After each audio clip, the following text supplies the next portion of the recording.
ಯಾರ್ಯಾರು ಹೆಂಗೆ ಇರ್ತಾರ ಯೋಗಿಗಳು ಕೂಡ ಯೋಗಿಯನ್ನ ಕಾಣ್ತಾನ, ಕರ್ಮಿಗಳ ಜೋಡಿ ಕೂಡ ಕರ್ಮಿ ಆಗಿ ತೋರಿಸ್ತಾನ. ಯಾರ್ಯಾರು ಹೆಂಗೆ ಇರ್ತಾರ, ಹೆಂಗೆ ಸ್ಫಟಿಕ ಮಣಿ ಅದ್ರ ಸುತ್ತರ್ದಲ್ಲಿ ಯಾವ್ಯಾವ ಹೂಗಳ ನಾವು ಇಡ್ತೀವಿ ಆ ಆಕಾರವನ್ನಾಗಿ ತೋರಿದ್ರು ಅದಕ್ಕೆ ಏನಾರು ಹಾನಿ ಐತಿ ಏನು ಅಂದ್ರೆ ಅದು ಸ್ಫಟಿಕ ಹೆಂಗೆ ಶುಭ್ರ ಇರ್ತೈತಿ ಹಂಗೆ ಏನಿರ್ತಾನೆ ನಾವು ಮನಸ್ಸನ ಲಯ ಆಗಿ ಹೋಗ್ಬಿಟ್ಟಿರ್ತೈತಿ, ಮನಸ್ಸನ ಹೋಗ್ಬಿಟ್ಟೈತಿ. ಮನಸ್ಸು ಅಂತಃಕರಣ ಇದ್ರನ ವ್ಯವಹಾರಗಳನ್ನು ಇದು ಸುಖ ದುಃಖಗಳನ್ನು ಇವೆಲ್ಲ ತೋರ್ತಾವು. ಮನಸ್ಸನ ಇಲ್ಲ ಅಂದಾಗ ಸುಮ್ಮ ಅವ್ರಿಗೆ ಅವರಂತೆ ಇವ್ರಂತೆ ತಾ ಇರುದು ತನ್ನಂತೆ ಅಂದ್ರೆ ಬಾಲಕರ ಜೋಡಿ ಬಾಲಕರು ಹಂಗಿರ್ತಾರ.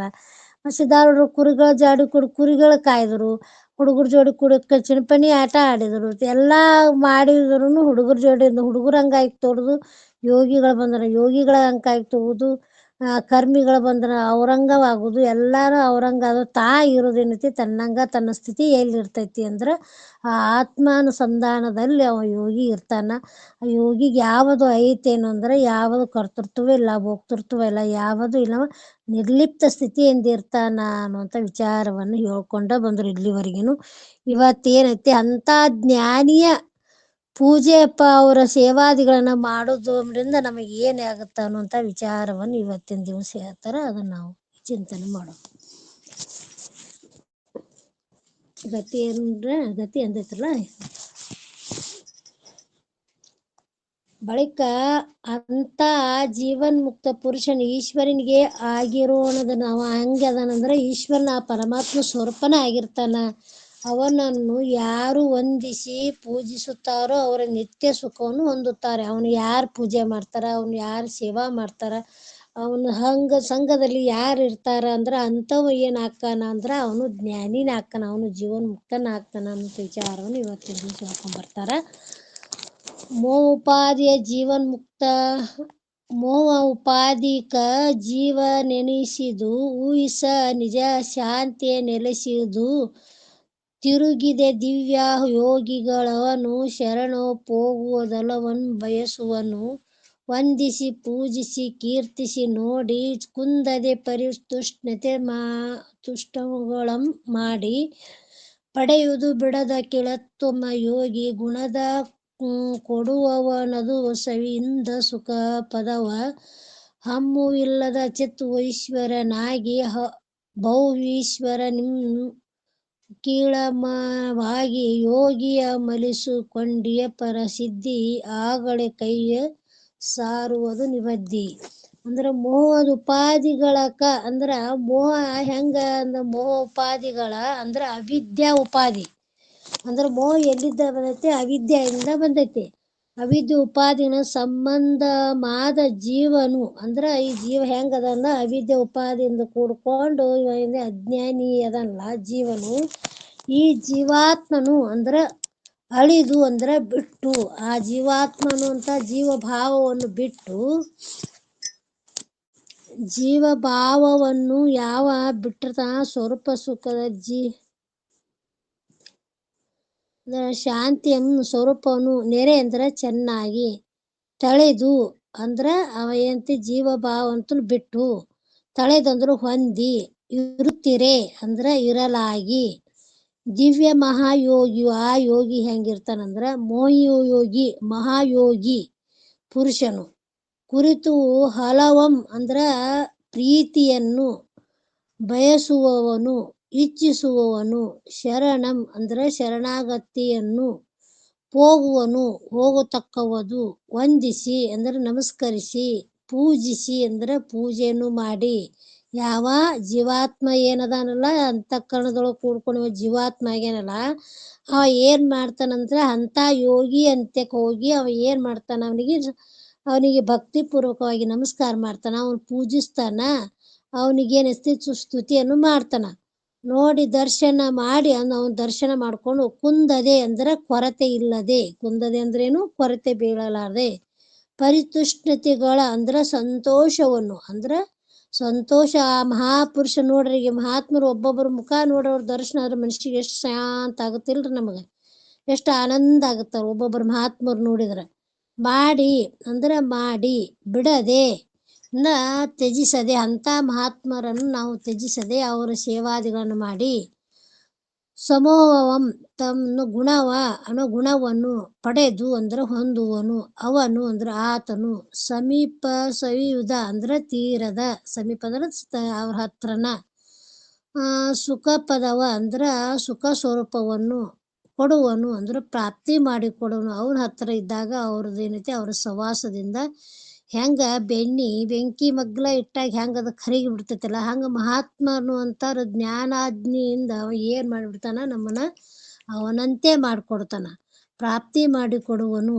ಹಮ್ಮಿಲ್ಲದಂದ್ರ ಅಹಂಕಾರವಿಲ್ಲದ ಚಿತ್ ಸ್ವರೂಪವನಾಗಿ ಅಂದ್ರೆ ಜ್ಞಾನ ಸ್ವರೂಪವ ಈಶ್ವರನಾಗಿ, ಈಶ್ವರನಿಂದ ಆ ಪರಮಾತ್ಮನಿಂದ ಅಖಿಳಮತವಾಗಿ ಅಂದ್ರೆ ಸರ್ವವನ್ನು ಆಗಿರುವುದು. ಅಹುದು ಅಂದ್ರೆ ಕರೆಯಾಗಿರುವುದು.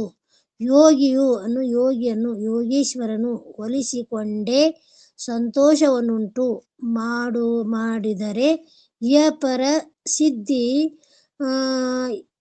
ಇಹಪರಲೋಕಗಳು ಸುಖವನ್ನು ಆಗಲೇ ತತ್ಕಾಲದಲ್ಲೇ ಕೈ ಸಾರುವುದು ಅಂದ್ರೆ ಪ್ರಾಪ್ತಿಯಾಗುವುದು. ನಿಬದ್ಧಿ ಅಂದ್ರೆ ನಿಶ್ಚಯವನ್ನು ಅಂದ್ರೆ ಆ ಯೋಗಿ ಇದ್ದಂಥವನ್ನ ನಾವು ಅವನ ಸೇವಾದಿಗಳ ಮಾಡೋದ್ರಿಂದ, ಅವನ ಹತ್ರ ನಾವು ಇರೋದರಿಂದ, ಅವರ ಗಂತಿ ನಾವು ಅವ್ರಿಗೆ ಉಪಚಾರ ಮಾಡೋದ್ರಿಂದ ನಾವು ಏನಾಗ್ತೇವಿ ಅಂದ್ರೆ ನಮಗೂ ಜ್ಞಾನ ಪ್ರಾಪ್ತಿ ಅನ್ನುವಂಥದ್ದಾಗ್ತದೆ. ಅಂಥ ಯೋಗೀಶ್ವರನಂಥ ಸೇವೆಯನ್ನು ನಾವು ಮಾಡಬೇಕು ಅನ್ನೋಂಥ ವಿಚಾರವನ್ನು ಇವತ್ತು ಹೇಳ್ತಾರೆ. ಅವಿದ್ಯೆಯಾಗಲಿ ಅಥವಾ ಅವಿದ್ಯೆಯ ಕಾರ್ಯವಾದ ಅಂತಃಕರಣದಲ್ಲಿ, ಅವಿದ್ಯೆ ಮತ್ತು ಅವಿದ್ಯೆಯ ಕಾರ್ಯವಾದ ಅಂತಃಕರಣ. ಆ ಅಂತಃಕರಣ ಉಪಾಧಿ ಉಳ್ಳಂತ ಜೀವನು, ಆ ಅಂತಃಕರಣ ಉಪಾಧಿ ಮಾಡ್ಕೊಂಡು ಇವ ಜೀವ ಅವಿದ್ಯೆ ಉಪಾಧಿಯಿಂದ ಕೂಡ್ಕೊಂಡವ ಜೀವಗೆನ, ಮಾಯಾ ಉಪಾಧಿಗ ಕೂಡ್ಕೊಂಡವ ಈಶ್ವರಗೆನ. ಅವ ಏನೈತಿ ಮಾಯಾ ಉಪಾಧಿ ಕೂಡ್ಕೊಂಡು ಈಶ್ವರ ಅಂತ ಹೆಸರು ಬತ್ತು, ಇವ ಅವಿದ್ಯೆ ಉಪಾಧಿ ಕೂಡ್ಕೊಂಡು ಇವ ಜೀವ ಅಂತ ಹೆಸರು ಬತ್ತು. ಅಂತಃಕರಣದಲ್ಲಿ ಕೂಡ್ಕೊಂಡು ಇವ ಜೀವಾಗ್ಯಾನ. ಜೀವನ ಉಪಾಧಿ ಉಳ್ಳಂತ ಜೀವನು ಸದ್ಗುರುವಿಗೆ ಶರಣಾಗತನ. ಅವ ಎಂತ ತನ್ನ ಉಪಾಧಿಯನ್ನು ಬಿಟ್ಟು ಆ ಸದ್ಗುರುನಾಥನಿಗೆ, ಅಂಥ ಯೋಗಿ ತತ್ವಜ್ಞಾನಿಗೆ, ಇಲ್ಲಿವರೆಗೆ ಮಹಾತ್ಮರಿಗೆ ಯಾವ ಪ್ರಕಾರ ಇರ್ತಾನ ಯೋಗಿ ಹೆಂಗಿರ್ತಾನಂತ ಅಂಥ ಯೋಗಿಗೆ ಅವ ಶರಣಾಗತನಾಗ್ಯಾನ. ಯಾರು ಜೀವಿ, ಅವ ಅವಿಧ ಉಪಾಧಿಗಳು ಕೂಡ್ಕೊಂಡವ ಜೀವಿ ಆಗ್ಯಾನಲ್ವ. ನಾವು ಹುಟ್ಟವ ಸಾಯವ, ನಾ ಸುಖಿ ದುಃಖಿ ಅನ್ನುವಂಥ ಅದು ಭ್ರಮ ಏನಾಗೈತಲ್ಲ ನಮಗ, ಆ ಭ್ರಮವನ್ನು ಬಿಟ್ಟು ಅಂಥ ತತ್ವಜ್ಞಾನಿಗೆ, ಅಂಥ ಮಹಾತ್ಮರಿಗೆ ನಾವು ಶರಣಾಗತವಾದೇವಂದ್ರೆ ಅದಕ್ಕೆ ಕಟ್ಟಿಗೆ ಬೆಂಕಿ ನೋಡಕ್ಕೆ ಹೋಗ್ತೀನಿ ಅಂತ ಹೇಳ್ತತ್ತ. ಬೆಂಕಿ ನೋಡಕ್ಕೆ ಹೋದ್ರದು ಏನು ಕಟ್ಟಿಗೆ ಆಗಿ ಹಾಳು ಉಳಿತೈತಿ ಏನು ಅಂದ್ರೆ ಅದು ಬೆಂಕಿ ಸ್ವರೂಪನೇ ಹೆಂಗಾಗ್ತತ. ಹಂಗೆ ಮಹಾತ್ಮರ ಸಹವಾಸದಿಂದ ನಾವು ಭಕ್ತಿಪೂರ್ವಕವಾಗಿ ನಾವು ಅವ್ರಿಗೆ ಶರಣಾಗತರಾದೇವಂದ್ರೆ, ಅವ್ರ ಸೇವಾದಿಗಳನ್ನು ಮಾಡಿದೇವಂದ್ರೆ ಅವರ ಸ್ವರೂಪವೇ ಆಗ್ತೇವೆ. ಅದಾಗ ಪರುಷ ಕಬ್ಬಿಣ ಸೊಂಕಿದಾಗಲೇ ತ್ವರಿತದಲ್ಲಿ ಹೇಮಾಗಿ ನಿಲ್ಲುವುದು ಸ್ಪರ್ಶವಾಗಲು ಗುರು ಕೃಪಾಕರ ಜೀವ ಬ್ರಹ್ಮಾದ. ಅಂದರೆ ಜೀವನಂತವ ಏನು ಮಾಡದಿಂದ ಸ್ಪರ್ಶವಾದನ ಅಂತ ಗುರುವಿನ ಸ್ಪರ್ಶ ಆಯ್ತು ಅಂದ್ರೆ ಜೀವದಂತವ ಏನೈತಿ ಬ್ರಹ್ಮ ಸ್ವರೂಪವನ್ನ ಆಗ್ತಾನ ಅಂತ ಹೇಳ್ತಾರೆ. ಶರಣಾಗತನಾಗಿ ಜ್ಞಾನವನ್ನು ಪಡೆದು ಅವಿದ್ಯಾ ನಿವೃತ್ತಿ ಆಗಿಸಿಕೊಂಡು ಅಂದ್ರೆ ಅವಿದ್ಯೆ ಆ ಗುರುಗಳ ಸಾನ್ನಿಧ್ಯದಲ್ಲಿ ಹೋದ ಕೂಡ ನಮ್ಮ ಅವಿದ್ಯೆ ಅನ್ನೋದು ಅಜ್ಞಾನ ಅನ್ನುವಂಥದ್ದು ನಾಶ ಆಗ್ತದ. ಅವಿದ್ಯಾ ನಿವೃತ್ತಿಯಾಗಿ ಮಾಡಿಕೊಂಡು ರಾಗದ್ವೇಷ ದುಃಖ ರೂಪವಾದ ಜೀವತ್ವವನ್ನು ಕೆಡಿಸಿ ಅಂದ್ರೆ ನಮ್ದಂತ ಏನು ಹೋಗುತ್ತದ, ರಾಗ ದ್ವೇಷ ಇವೆಲ್ಲ ಏನಾಗ್ತಾವು ಕ್ರಮೇಣ ಹೋಗ್ಬಿಡ್ತಾವು. ಅವು ಹೆಂಗ ಅವ್ರ ಹತ್ರ ನಾವು ಇದ್ದಂಗ ಅವ್ರ ಸೇವಾದಿಗಳು ಮಾಡೋದ್ರಿಂದ, ಅವ್ರ ಸಮೀಪ ನಾವು ಯಾವಾಗಲೂ ಒಡನಾಟ ಆಡೋದ್ರಿಂದ ಏನಾಗುತ್ತ ಅಂದ್ರೆ ನಮ್ಗೆ ಅಜ್ಞಾನ ಅನ್ನೋಂಥದ್ದು ರಾಗ ದ್ವೇಷ, ಒಬ್ಬರ ಮೇಲೆ ಪ್ರೀತಿ ಒಬ್ಬರ ಮೇಲೆ ದ್ವೇಷ, ಹೊಟ್ಟೆ ಕಿಚ್ಚು ಇವೆಲ್ಲಗಳನ್ನು ದುರ್ಗುಣಗಳು ಏನದಲ್ಲ ಅವು ಏನಾಗ್ಬಿಡ್ತಾವೆ ಕ್ರಮೇಣ ಒಂದು ಬಿಟ್ಟುಕೊಡ್ತಾ ಹೋಗ್ತಾವೆ. ನಿವೃತ್ತಿ ಮಾಡಿಕೊಂಡು ರಾಗದ್ವೇಷಾದಿ ದುಃಖಗಳ ರೂಪ ಜೀವತ್ವನು ಕೆಡಿಸಿ ಅಂದ್ರೆ ಜೀವಾತ್ಮ ಏನಂತ ಕೆಟ್ಟು ಹೋಗುತ್ತದ. ಅದ ಏನಾಗುತ್ತ ಗುರುಗಳಿಗೆ ಶರಣಾಗಿದೆ ಈಗ ಅವು ಏನಾಗ್ತಾವ ಒಂದು ಕೆಟ್ಕೋತಾ ಹೋಗ್ಬಿಡ್ತಾವ. ಜೀವತ್ವವನ್ನು ಕೆಡಿಸಿ ಕೇವಲ ಸಚ್ಚಿದಾನಂದ ಸ್ವರೂಪ ಹೆಂಗೆ ಉಳಿತಿ ಅಂದ್ರೆ ಕೇವಲ ಸಚ್ಚಿದಾನಂದ ಸ್ವರೂಪ ನಿಜ ಶಾಂತಿಯಿಂದ ಇರುವನು. ಯಾರು ಯೋಗಿ, ಅವ ಯಾವಾಗಲೂ ಶಾಂತ ಸ್ವರೂಪವಾಗಿರ್ತಾನೆ ಇಲ್ರಿ.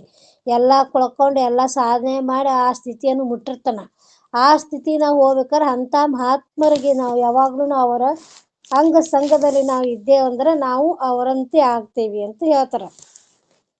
ಜೀವತ್ವವನ್ನು ಕೆಡಿಸಿ, ಅಂದರೆ ಜೀವನ ಮೊದಲು ಏನತ್ತೆ, ಜೀವನ ಅನ್ನುವಂಥದ್ದು ಭಾವ ಇತ್ತಲ್ಲ ನಮ್ಗೆ, ಅದು ಕೆಟ್ಟು ಹೋಗ್ತದೆ.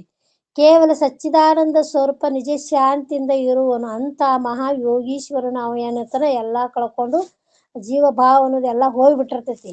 ಅಂತ ಯೋಗೀಶ್ವರನ ಕುರಿತು ಯಾವತ್ತೂ ಅವರ ಕೃಪೆಯನ್ನು ಇಚ್ಛೆ ಮಾಡುತ್ತಾನ. ಅವ ಏನ್ ಮಾಡ್ತಾನ, ಜೀವಾತ್ಮ ಅಂತ ಯೋಗಿಯನ್ನು ಎಲ್ಲವನ್ನು ಕಳ್ಕೊಂಡು ಅವ ಹೆಂಗ್ ನಿಂತಾನಲ್ಲ, ಅಂತ ಯೋಗೀಶ್ವರನನ್ನು ನಾವು ಯಾವಾಗಲೂ ಅವರ ಆಶ್ರಯವನ್ನು ಮಾಡಿದರೆ, ಅಂದ್ರೆ ಇಚ್ಛೆ ಮಾಡೋದು ಅವ್ರನ್ನ ಪ್ರೀತಿಯಿಂದ ಅವ್ರ ಭಕ್ತಿ ಪೂರ್ವಕವಾಗಿ ಅವ್ರಿಗೆ ನಾವು ಶರಣಾಗತರಾದರೆ, ಅವನು ಮೊದಲು ಅವರನ್ನು ಕುರಿತು ಶರಣಾಗತನಾಗತಕ್ಕಂಥ ಮಹಾತ್ಮರನ್ನೇ ನಾವು ಶರಣಾಗತರಾಗಬೇಕು. ಅದಕ್ಕೆ ನೀರ ನಾವು ಸೋಸಿ ಕುಡಿಬೇಕತ್ತ ಗುರುವಿನ ಮಾಡ್ಕೋಬೇಕಾದ್ರ ನಾವು ಶೋಧನೆ ಮಾಡಿ ವಿಚಾರ ಮಾಡಿ ಅಂತ ಜ್ಞಾನಿನ ವಿಚಾರ ಮಾಡಿಯೇ ನಾವು ಶರಣಾಗತರಾಗಬೇಕು. ಹಂಗ ಎಲ್ಲರೂ ಹೋಗಿಸಿ ನಾವು ಶರಣಾಗತರಾದ್ರೆ ಬಳ್ಳ ಗುರುಡರು ಕೂಡಿ ಹಳ್ಳ ಬಿದ್ದಂತಿರ್ತಾರೆ. ಮತ್ತು ಯಾರ ಅಜ್ಞಾನಿ ಜೋಡಿ ಸವಾಸ ಮಾಡಿದೆವು ಅಂದ್ರೆ ನಮಗೇನಾಗುತ್ತೆ, ನಮ್ಮನೇನೈತೆ ಅವರು ಹಳ್ಳಕ್ಕೆ ಬೀಳ್ತಾರೆ, ನಮ್ಮನ್ನು ಇದು ಕೆಡುತ್ತಾರೆ. ಅದಕ್ಕೆ ಅಂಥವ್ರು ನೋಡಿ ನಾವು ವಿಚಾರ ಮಾಡಿ ಅಂಥ ಗುರುವಿಗೆ ನಾವು ಶರಣಾಗತರ ಆದೇವು ಅಂದ್ರೆ ನಮ್ಮ ಜನ್ಮ ಕಲ್ಯಾಣ ಆಗುತ್ತೆ ಅನ್ನುವಂಥ ವಿಚಾರ ಮಾಡಿ, ಈ ನಾವು ಒಂದು ಮಗಳನ್ನ ಕೊಡ್ಬೇಕಾದ್ರೆ ನಾವು ಎಷ್ಟು ವಿಚಾರ ಮಾಡ್ತೇವೆ ಇಲ್ರಿ. ಅವ ಹೆಂಗದ, ನಾವು ಕುಡಿತಾನೇನೋ ತಿತ್ತಾನೇನು, ಆಸ್ತಿ ಐತೋ ಇಲ್ಲೋ ಎಲ್ಲ ಚೌಕಶಿ ಮಾಡಿ ಹೆಂಗೆ ನಿಮ್ಮ ಮಗಳನ್ನ ಕೊಡ್ತಿರಲ್ಲ, ಹಂಗೆ ನಾವು ಒಂದು ಗುರುವಿಗೆ ಶರಣಾಗತರ ಆಗ್ಬೇಕಾದ್ರೆ ನಾವು ಯೋಗ್ಯರು ಇರಬೇಕು, ಆ ಗುರುಗಳನ್ನು ಯೋಗ್ಯನೇ ಇರಬೇಕು. ಅಂಥ ಗುರುವಿಗೆ ಶ್ರೋತ್ರಿಯ ಬ್ರಹ್ಮನಿಷ್ಠನಾಥ ಸದ್ಗುರುನಾಥ ಇರಬೇಕು. ಸಾಧನ ಚತುಷ್ಟಯ ಸಂಪನ್ನ ಉಳ್ಳವಂಥ ಶಿಷ್ಯ ಇರಬೇಕು. ಅವನಲ್ಲಿ ಯೋಗ್ಯತೆ ಇರಬೇಕು. ಬರೀ ಆ ಗುರುಗಳನ್ನ ನಾವು ಶೋಧನೆ ಮಾಡಿ ನಾವು ಹೆಂಗದೇವನು ನೋಡ್ಕೋಬೇಕಲ್ಲ, ನಾವು ಯಾವ ಸ್ಥಿತಿ ಒಳಗದೇವನು ನಾವು ನೋಡ್ಕೋಬೇಕಲ್ಲ. ನಾವು ಹೆಂಗಿದ್ರೆ ಅಂಥ ಯೋಗ್ಯ ಗುರುಗಳನ್ನ ನಾವು ಹುಡುಕ್ಯಾಡಿ ನಾವು ಅವ್ರಿಗೆ ಶರಣಾಗತರಾದ್ರೆ ಅವ್ರ ಸ್ವರೂಪವನ್ನು ತಮ್ಮ ಸ್ವರೂಪವನ್ನು ನಮಗೇನಾಗ್ತಾರೆ ತೋರಿಸಿಕೊಡ್ತಾರೆ. ಅವರು ತಮ್ಮಂತೆ ಮಾಡ್ತಾರೆ. ಹೆಂಗೆ ಪರುಷಕ್ಕಲ್ಲ ಸ್ಪರ್ಶವಾದ ಗುರು ಕೃಪಾಕರ ಅಂದ್ರೆ ಆ ಸದ್ಗುರುನಾಥನ ಕೃಪಾ ಆಯ್ತಂದ್ರೆ ಎಂಥದ್ದು ಪರುಷ ಇದ್ರು ಅದು ಲೋಹ ಅಂದ್ರೆ ಈಗ ದೀಪ ಮುಟ್ಟಿ ದೀಪ ನಾವು ಹಂಗೆ ಮತ್ತೊಂದು ಲೋಹ ಆಗಂಗಿಲ್ಲ, ಆದ್ರೆ ಅದನ್ನ ಅಷ್ಟ ಬಂಗಾರ ಮಾಡ್ತೈತಿ. ಮತ್ತು ಅದನ್ನ ತೊಗೊಂಡು ಮತ್ತೊಂದು ಹಿಡಕ್ಕೆ ಬಂಗಾರ ಆಗಲ್ಲ. ಹಂಗಿದು ಹಂಗಲ್ಲ, ಈ ದೀಪ ಮುಟ್ಟಿ ದೀಪವಾದಂತೆ. ಅಂದ್ರೆ ಒಂದು ದೀಪ ಹಚ್ಚಿರ್ ಸಾಕು, 1000 ಬೇಕಾದಷ್ಟು ದೀಪ ಹಚ್ಬಹುದಿಲ್ರಿ. ಹಂಗೆ ಜ್ಞಾನ ಅನ್ನುವಂಥ ಸ್ವರೂಪವಾದಂಥ ಯೋಗೀಶ್ವರ ನಾವು ಸವಾಸ ಮಾಡಿದೇವೆ, ಅವನಿಂದ ಅನೇಕ ಲಾಭಗಳನ್ನು ಆಗ್ತಾವು ಅಂತ ಹೇಳ್ತಾರೆ. ಇಂಥ ಮಹಾ ಯೋಗೇಶ್ವರನ ಕುರಿತು ಯಾವತ್ತೂ ಅವರ ಕೃಪೆಯನ್ನು ಇಚ್ಛೆ ಮಾಡುತ್ತಾನೋ ಅಂಥ ಗುರುವಿನ ಕೃಪೆಯನ್ನು ನಾವು ಇಚ್ಛಾ ಮಾಡಬೇಕು. ಅವನು ಮೊದಲು ಅವರನ್ನು ಕುರಿತು ಅವ್ರಿಗೆ ಹೋಗಿ ನಾವು ಶರಣಾಗತರಾಗಬೇಕು. ಮತ್ತು ಅವರನ್ನು ಕುರಿತು ಸಾಷ್ಟಾಂಗ ನಮಸ್ಕಾರ ಮಾಡಿ, ಒಂದು ಗುರುಗಳಂತೆ ಹೋದಾಗ ನಾವು ಹೆಂಗೆ ಮಾಡಬೇಕಂದ್ರೆ ಸಾಷ್ಟಾಂಗ ಅಂದ್ರೆ 8 ಅಂಗ, 2 ಕೈಯು, 2 ಭುಜ, 2 ಕಾಲು, 2 ಮೊಳಕಾಲು ಮತ್ತು ಹಣಿ, ಇವೆಲ್ಲ ಅಷ್ಟಾಂಗ ಯೋಗಗಳ ಅಷ್ಟಾಂಗ ಅಂತಾರ. ಈ ಸಾಷ್ಟಾಂಗರು ಯಾರಿಗೆ ಮಾಡಕ್ಕೆ ಆಗಂಗಿಲ್ಲ, ಬರೀ ಕೈ ಮುಗಿದು ಸುಮ್ಮನೆ ದೂರ ಮೇಲೆ ಕೈ ಮುಗಿದು ಎದ್ದು ಬಿಡ್ತಾರೆ. ಈಗ ಆದ್ರೆ ಹಂಗಲ್ಲ, ಗುರುವಿಗೆ ಹೆಂಗೆ ಶರಣಾಗತರಾಗಬೇಕು, ಸಾಷ್ಟಾಂಗ 8 ಅಂಗಗಳನ್ನು ನೆಲಕ್ಕೆ ಸೋಂಕೊಂತೇಳಿ ಬಡಿಗೆ ಹೆಂಗೆ ಬೀಳ್ತೈತಲ್ಲ, ಹಂಗೆ ನಮ್ಮ ಶರೀರ ಅನ್ನುವಂಥದ್ದು ಗುರುವಿ ಪಾದಕ್ಕೆ ಬೀಳ್ಬೇಕದು. ಸಾಷ್ಟಾಂಗ ನಮಸ್ಕಾರ ಮಾಡಿ ಪೂಜಿಸಿ, ಅವ್ರನ್ನ ಪೂಜೆಯನ್ನು ಮಾಡಿ ಸ್ತುತಿ ಮಾಡಿ, ಏನೊಂದು ಕೊರತೆ ಆಗದಂತೆ ಸಂತೋಷವನ್ನುಂಟು ಮಾಡತಕ್ಕದ್ದು. ಗುರುವಿನ ಸೇವಾ ಮಾಡ್ಬೇಕಾದ್ರೆ ಅವ್ರ ಅರ್ಥ ಸೇವಾ ಮಾಡ್ಬೇಕತ್ತಾರೆ, ಅವ್ರು ಹೇಳ್ದಾಗ ಮಾಡೋದಲ್ಲ. ಹೆಂಗ ಸಿದ್ಧಾರೂಢ ಚರಿತ್ರೆ ಚೆನ್ನಮಲ್ಲಪ್ಪ ಅಂತ ಮಾಡಿ ಹೋಗ್ಯ ನೋಡ್ರಿ. ಸಿದ್ಧಾರೂಢ ಚರಿತ್ರೆ ಓದೋರಿಗೆ ಗೊತ್ತಾಗುತ್ತೆ. ಚೆನ್ನಮಲ್ಲಪ್ಪ ಇದ್ದ ಅವ ಏನು ಮಾಡಿದ್ನ ಅಂತಂದ್ರೆ, ಸಿದ್ಧಾರೂಢರ ಶಿಷ್ಯ ಅವ. ನೇಕಾರ ರಾತ್ರಿ ಟೈಮ್ನೇ ಅವ ಹಗಲ್ತಾನು ಚಂತನ ಗುರುಗಳು ಸೇವಾ ಮಾಡವ, ಸಿದ್ಧಾರೂಢ ಅಜ್ಜರ್ ಸೇವಾ ಮಾಡವ. ಒಂದಿನ ಆಕಿ ಹೇಳ್ತಿ ಬಡತನ ದುಡಿತನ ನೆಲೆ ಇದ್ದಿದ್ದಿಲ್ಲ, ಅಷ್ಟು 1 ಸೀರೆ 2 ಸೀರೆ ನೇಯವ, ಹೊಟ್ಟೆ ಉಪಜೀವ ಮಾಡ್ಕೊಳವ. ಸಿದ್ಧಾರೂಢರ ಸೇವಾ ಮಾಡ್ಕೋತ ಅವ್ರ ಸೇವಾ ಮಾಡ್ಕೋತ ಅವ್ರ ಶಾಸ್ತ್ರ ಕೇಳ್ಕೊತ ಇರವ. ಹೇಳ್ತಿ ಸ್ವಲ್ಪ ಭೋಗಿ ಇದ್ಲು, ಇವತ್ತು ಆಗಿ ಇದ್ದ. ಅವಂದ ನೀ ಹಗಲತ್ತು ನೇಯ್ದ್ರೆ ಏನಾರ ಮತ್ತೊಬ್ಬರು ಹೆಣ್ಮಕ್ಳು ಮದಗಲ್ ಮನೆ ಹೆಣ್ಮಕ್ಳು ಇಟ್ಕೊಳಂಗೆ ಬಂಗಾರ ದಾಗಿ ನನಗಿಲ್ಲ, ಒಳ್ಳೆ ಬಟ್ಟೆ ಇಲ್ಲ, ನಿನ್ನಂಥ ದರಿದ್ರ ಕಟ್ಕೊಂಡು ನಾ ಏನು ಮಾಡಿದೆ ಅಂತೇಳಿ ಸಂತಾಪದಿಂದ ಗಂಡಗೆ ಬೇಯಾಕತ್ತನ. ನೋಡು ನಾಲ್ಕರ ದರಿದ್ರ ಅದಿನಲ್ಲ, ಮತ್ತು ನಾನು ಇಂಥ ದರಿದ್ರ ಕಟ್ಕೊಳಕ್ಕಿಂತ ಶ್ರೀಮಂತರ ಮನೆಗೆ ಹೋಗಿದ್ನ, ಶ್ರೀಮಂತರ ಮಾಡ್ಕೊಂಡಿದ್ನ ಅಂದ್ರೆ ನಾವು ಒಳ್ಳೆ ಸ್ಥಿತಿ ಕಾಣ್ತದೆ, ಒಳ್ಳೆ ನೀ ನನಗೆ ಗಂಟು ಬಿದ್ದಿ ಅಂತ ಕೇಸಿಂದ ಅಂದ್ಲಕ್ಕೆ. ಆವಾಗ ಅವ ಅಂತಾನ, ನಾ ಏನು ನಿನ್ನ ಕಟ್ಟಿ ಹಾಕಿಲ್ಲಲ್ಲ ಅಂತಂದ. ನಾನು ನಿನ್ನ ಕಟ್ಟಿ ಹಾಕಿಲ್ಲ ಆ ಥರನ, ಆಕೆ ಇಂಥ ದರಿದ್ರ ನೀ ಯಾಕೆ ನಾನು ಮದುವೆ ಆದಿ ಅಂತ ಕೇಳಿದ್ಲಕ್ಕೆ. ಆವಾಗ ನಾ ದರಿದ್ರತ ಅನ್ನೋದು ಈಗ ಗೊತ್ತಾಗೈತಲ್ಲ, ನಿನ್ನ ಶ್ರೀಮಂತರ ಮನೆಗೆ ಹೋಗು ನೀನು ಅಂತೇಳಿ, ನೀ ದರಿದ್ರಾಗೆ ನಾನು ನಿನ್ನ ವಚನವನ್ನೇ ನಾವು ಸತ್ಯ ಮಾಡ್ತೀನಿ ಅಂತ ತಿಳ್ಕೊಂಡು, ಆಗ ಅವ ಮನೆ ತ್ಯಾಗ ಮಾಡಿ ತನಗೆ ಹುಟ್ಟ ದೋತರವನ್ನೇ ಹರಿದು ಹಾಕಿ ಜೋಳಿಗೆಯನ್ನು ಮಾಡ್ಕೊಂಡು ಅವತ್ತೇ ಅವ ಭಿಕ್ಷಾ ಬೇಡಿ ಸಿದ್ಧಾರೂಢರ ಹತ್ತಿಗೆ ಹೋಗಿ ಶರಣಾಗತ ಆದ. ಅವಾಗ ಇದೇನು ಮಾಡಿದೆ ಅನ್ನೋ ನಾನು ಹೇಳ್ತು ವೈರಾಗ್ಯವನ್ನು ಬೋಧಿಸಿದ್ಲು ಅಂತ ಹೇಳ್ದ. ಅವಾಗ ಆಯ್ತಪ್ಪ ಅಂತೇಳಿ ಇರುವಂತೆ ಗುರುಗಳು ಆಜ್ಞೆ ಮಾಡಿದ್ರು. ಅವಾಗ ಗುರುಗಳು ಸೇವಾ ಮಾಡೋದು, ಕಂತಿ ಭಿಕ್ಷಾ ಮಾಡೋದು, ಯಾವಾಗಲೂ ಗುರುವಿನ ಸೇವಾ ಮಾಡ್ಕೊತ ಅವ್ರ ಹತ್ರನೇ ಇರ್ತಿದ್ದ. ರಾತ್ರಿ ಟೈಮ್ನಲ್ಲಿ ಅವ್ರಿಗೆ ಪಾದ ಸೇವೆಗಳನ್ನು ಮಾಡೋದು, ಅವ್ರಿಗೆ ಹಾಸೋದು, ಅವ್ರಿಗೆ ಹೊದಿಸೋದು, ಅವ್ರಿಗೆ ಪ್ರಸಾದ ಮಾಡಿಸೋದು, ಅವ್ರ ಮಲಗಿಸೋದು ಎಲ್ಲ ಮಾಡಿ ಬೆಳತಾನ ಅವ್ರ ಬಾಗಲ್ದಾಗ ತೆರಿ ಕೊಟ್ಟು ಮುಕ್ಕೊಳ್ಳೋ ರಾತ್ರಿ. ಮಕ್ಕೊಂಡ್ ಟೈಮ್ದಾಗ ಒಂದು ದಿವ್ಸ ಏನಾಗುತ್ತೆ ಅಂತಂದಾಗ, ಆವಾಗ ತಲೆಗೊಟ್ಟು ಮಲ್ಕೊಂಡಾಗ ಒಂದು ಮುಂಜಾನೆ ನಸಿಕ್ನಾಗ ಎದ್ದು ಕುಳೇನ ಅವ್ರಿಗೆ ಶಾಲು ಹೊಚ್ಚಿ ಮತ್ತೊಂದು ತೆಂಬಿ ಬಿಸಿ ನೀರು ಕಾಸ್ಕೊಂಬಂದು ಅವ್ರ ಬಾಗಲ್ದಾಗ ನಿಂದ್ರ ಅವ ಏಳು ತಾನು ನೋಡಿಕೊಂಡು ನಸಿಕ್ನ್ಯಾಗ ಒಂದು ತೆಂಬಿ ನೀರು ಕಾಸ್ಕೊಂಡು ಮುಂದೆ ಉಟ್ಕೊಂಡು ಕುಂಡ್ರವ.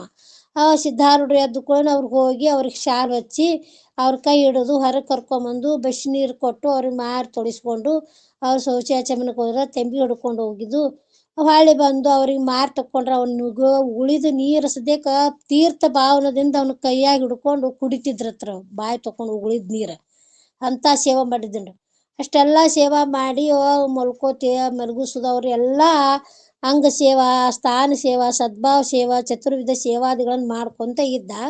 ಒಂದು ದಿವ್ಸ ಏನಾಯಿತು ಅಂದ್ರೆ ರಾತ್ರಿ ಟೈಮ್ದಾಗ ಮಲ್ಕೊಂಡಿದ್ದ ದೊಡ್ಡದೊಂದು ಸರ್ಪ ಬಂದುಬಿಡ್ತು. ಬಂದು ಆ ಗುರುಗಳ ಶಯನ ಮಂದಿರದೊಳಗೆ ಅಂದ್ರೆ ಮಲ್ಕೊಂಡಿದ್ರಲ್ಲ ಆ ಕೋಲಿ ಒಳಗೆ ಹೊಂಟಿತ್ತು.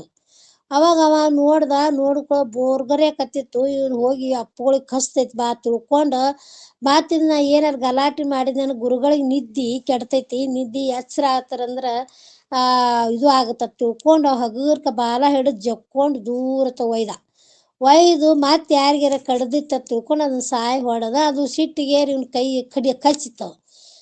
ಅದು ಕಚ್ಚೈತನ ಕಲ್ಪನಾ ಇಲ್ಲಾರ್ದನ ಏನು ಮಾಡಿಬಿಡ್ತಾನೆ, ಅದನ್ನು ಸಾಯಿ ಹೊಡೆದು ಹೊಳ್ಳಿ ಬಂದು ಮಕ್ಕೊಂಡ್ಬಿಡ್ತಾನೆ.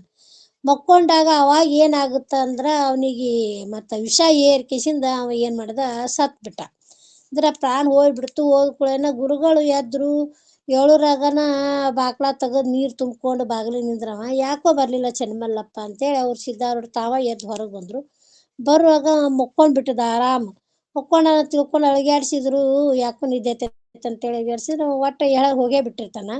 ಅವ ಸಿದ್ಧಾರೂಢರು ತಮ್ಮ ಜ್ಞಾನ ದೃಷ್ಟಿಯಿಂದ ನೋಡಿದಾಗ ಇವ ಹಿಂಗೆ ನನ್ನ ಜೀವನ ಉಳ್ಸೋಕ್ಕಾಗಿ ತನ್ನ ಜೀವನನ ಕೊಟ್ಟನ ಇವ ಅಂತ ತಿಳ್ಕೊಂಡು, ಹಿಂಗಾದ್ರೆ ಇವ ಸತ್ತಕ್ಕೆ ನಾವು ಕೈ ಬಿಟ್ಟೇವಂದ್ರೆ ಗುರುವಿಗೆ ಪದಕದು ಇದು ಆಗಂಗಿಲ್ಲ ಅಂತ ಕಿಸಿಂದ ನನ್ನ ಬಿರುದು ವ್ಯರ್ಥ ಆಗಬಾರ್ದು ಅಂತ ತಿಳ್ಕೊಂಡು ಅವರಿಗೆ ತನ್ನ ಓಂ ನಮಃ ಶಿವಾಯ ಅಂತೇಳಿ ಯಾವ ಹಾವು ಕಡ್ದಿತ್ತು ಅವನಿಗೆ ಸ್ಪರ್ಶ ಮಾಡಿ ಕೂಡೇನ ಅವಾಗ ಎಲ್ಲ ವಿಷ ಇಳೋದು ಕಿಸಿಂದ ಎದ್ದು ಕುಂಡಿರ್ತಾನ. ಆವಾಗ ಯಾಕಪ್ಪ ನೀ ಹೇಳಿಲ್ಲಲ್ಲ ಅಂತಣ್ಣ, ಯಪ್ಪ ನನಗೆ ಒಂದು ಸ್ವಪ್ನ ಬಿದ್ದಿತ್ತು ಅಂತಂದ. ಏನು ಬಿದ್ದಿತ್ತಪ್ಪ? ಏನು ಬಿದ್ದಿತ್ತಲ್ಲ? ಹಿಂಗೆ ಯಮದೂತರು ಬಂದರು, ನನಗೆ ಕರ್ಕೊಂಡು ಹೋದರು, ಯಮನ ಮುಂದೆ ಒಯ್ದು ನಿನ್ನಂಥ ಒಬ್ಬ ಸಾಧು ಬಂದು ಇವನು ಬಿಟ್ಟು ಬಿಡು ಅಂತೇಳಿ ಹೇಳಿದ. ಹಂಗಾರೆ ಆಯ್ತಂತ ಅವ್ರಿಗೆ ನಮಸ್ಕಾರ ಮಾಡಿ ಸತ್ಕಾರ ಮಾಡಿ ಕೇಸಿಂದ ನನ್ನ ಹೊಳ್ಳಿ ತಂದು ಇಲ್ಲಿ ಬಿಟ್ಟರು ಅಂತ ಹೇಳ್ದ.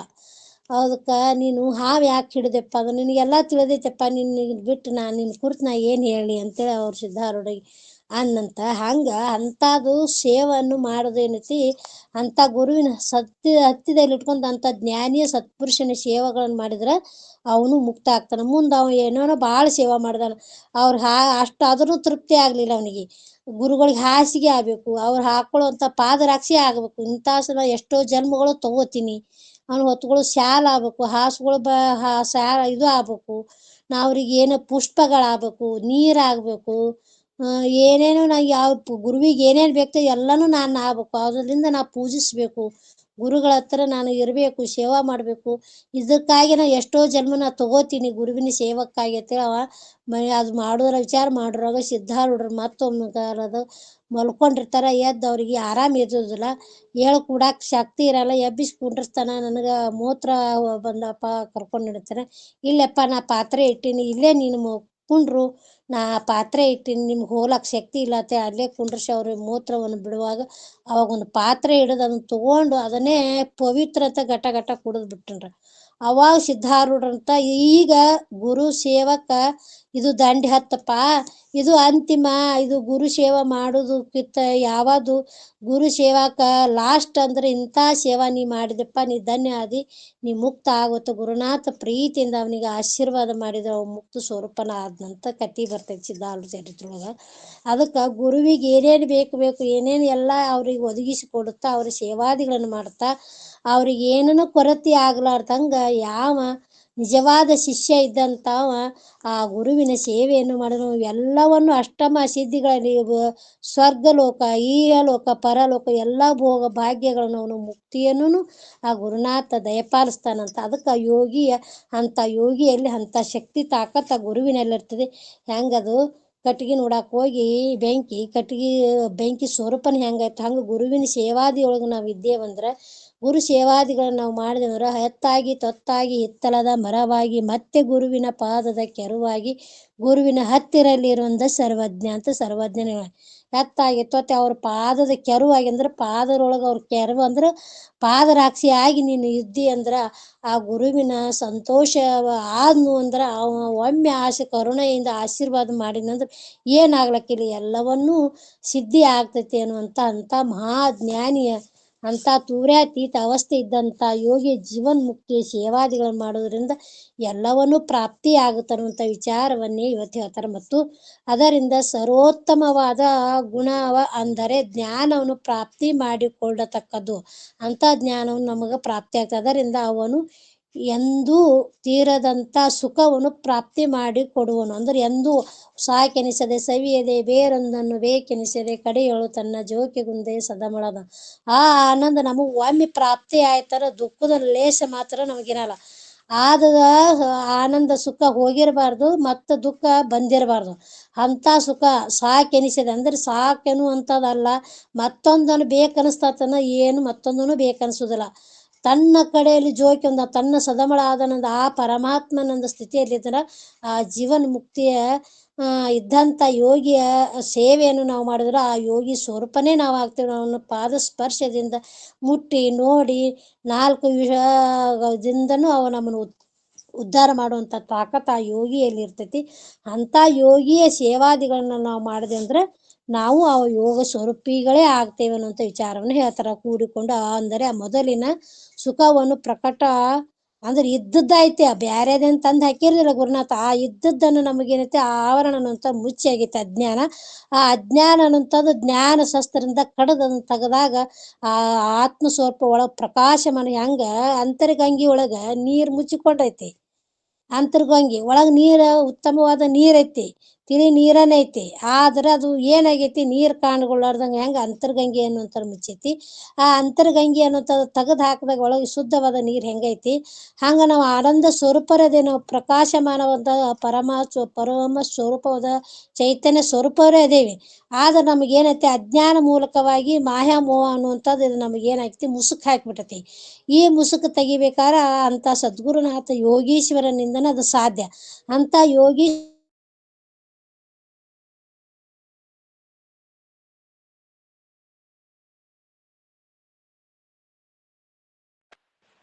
ಏನಾಯ್ತ್ರಿ ಕಟ್ಟಾಯ್ತಲ್ರಿ ಯಾಕ ಅವ್ರು ಹೇಳಕತ್ತಾರಲ್ಲಿ ಆದ್ರೂ ಬರಲ್ರಿ. ನಮ್ಮ ಅಮ್ಮ ಚಾರ್ಜ್ ಬಿಟ್ಟಾಳನಿಲ್ರಿ, ಚಾರ್ಜ್ ಆಯ್ತೆ.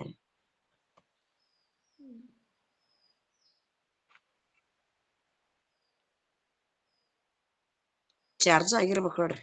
ನಿನ್ ಈಗ ಕರೆಂಟ್ ಏನ್ ಅದಾರ ಇಲ್ಲಿ ಅದಾರ ಯಾಕ ಸೌಂಡ್ ಏನಾಯ್ತನ್ರಿ.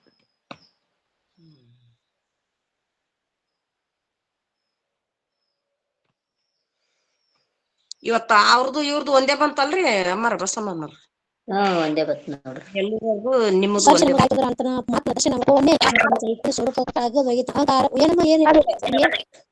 ಕೇಳಿಸ್ತತಿಲ್ರಿ? ಕೇಳಿಸ್ತದ್ರಿ ಈ ಸಲ ಅಮ್ಮ ಯಾಕ ಕೊರ್ಕೊರ್ನ ಕತ್ ನೋಡ್ರಿ ಅಮ್ಮ ಬಂದ್ ಮಾಡಿ ಚಲೋ ಮಾಡ್ತಾರ ನೋಡ್ರಿ. ಬಂದ್ ಮಾಡಿ ಚಾಲು ಮಾಡ್ರಿ. ನಾವ್ ಬಂದ್ ಮಾಡಿ ಸುದ್ದ ಇರ್ತೀರಿ ಅಮ್ಮರ್ದು. ನಾವೇ ಬಂದ್ ಹಾನ್ರಿ. ಈಗ ಐತಿ ಹೇಳ್ರಿ ಅಮ್ಮ ಕರೆಕ್ಟ್ ಐತಿ. ನಾವ್ ಬಂದ್ ಮಾಡ್ತೀವಿ.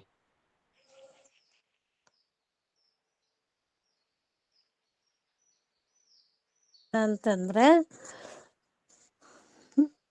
ಕೊಳ್ಳುವುದರಿಂದ ಅವನು ಎಂದು ಗುಣ ಅಂದರೆ ಜ್ಞಾನವನ್ನು ಪ್ರಾಪ್ತಿ ಮಾಡಿಕೊಳ್ಳತಕ್ಕದ್ದು. ಅದರಿಂದ ಅವನು ಎಂದು ತೀರದಂತ ಸುಖವನ್ನು ಪ್ರಾಪ್ತಿ ಮಾಡಿಕೊಡುವನು. ಅಂದ್ರ ಯಾವಾಗ್ಲೂ ಅದು ಒಮ್ಮೆ ಸುಖ ಆಯ್ತಂದ್ರ ಹೊಳ್ಳಿ ಹೋಗ್ತತನಂತ ಅಂತ ಸುಖವನ್ನು ಯಾರು ಗುರುನಾಥ ತೋರಿಸ್ತಾನ. ಅಂದರೆ ಮೊದಲಿನ ಸುಖವನ್ನೇ ಪ್ರಕಟ ಮಾಡಿಕೊಡುವನೆಂಬ ಭಾವ. ಅಂದ್ರೆ ತಾ ಇದ್ದದ್ದ ಐತಿ ಅದು ಪ್ರಾಪ್ತ ರೂಪ ಪ್ರಾಪ್ತಿ ಅಪ್ರಾಪ್ತ ರೂಪ ಪ್ರಾಪ್ತಿ ಅಂತಾರಲ್ರಿ. ಅದು ನಮ್ಮಲ್ಲಿ ಇದ್ದದ್ದ ಐತಿ. ಅದು ಪ್ರಾಪ್ತ ರೂಪ ಪ್ರಾಪ್ತಿನೇ ಐತಿ. ಅದು ಮತ್ತೊಂದು ತಂದು ಹಾಕುದಲ್ಲ, ಅದು ಇದ್ದದ್ದ ಐತಿ. ಈಗ ನಾವು ಮನಿ ಕಸ ಹುಡುಕ್ತೇವ್ರಿ, ಮನಿ ಕಸ ಹುಡುಗ್ದೇವ್ರ ಮ್ಯಾಲಿದ ಕಸ ಅಷ್ಟ ಸ್ವಚ್ಛ ಹುಡುಗ್ದೇವ್ ಅಂದ್ರ ಸ್ವಚ್ಛ ಇದ್ದದೇನ್ ಮತ್ ಸ್ವಚ್ಛನ್ ಬ್ಯಾರೆ ಒಂದ್ ತಂದ್ ಹಾಕ್ತೇವನ್ರಿ?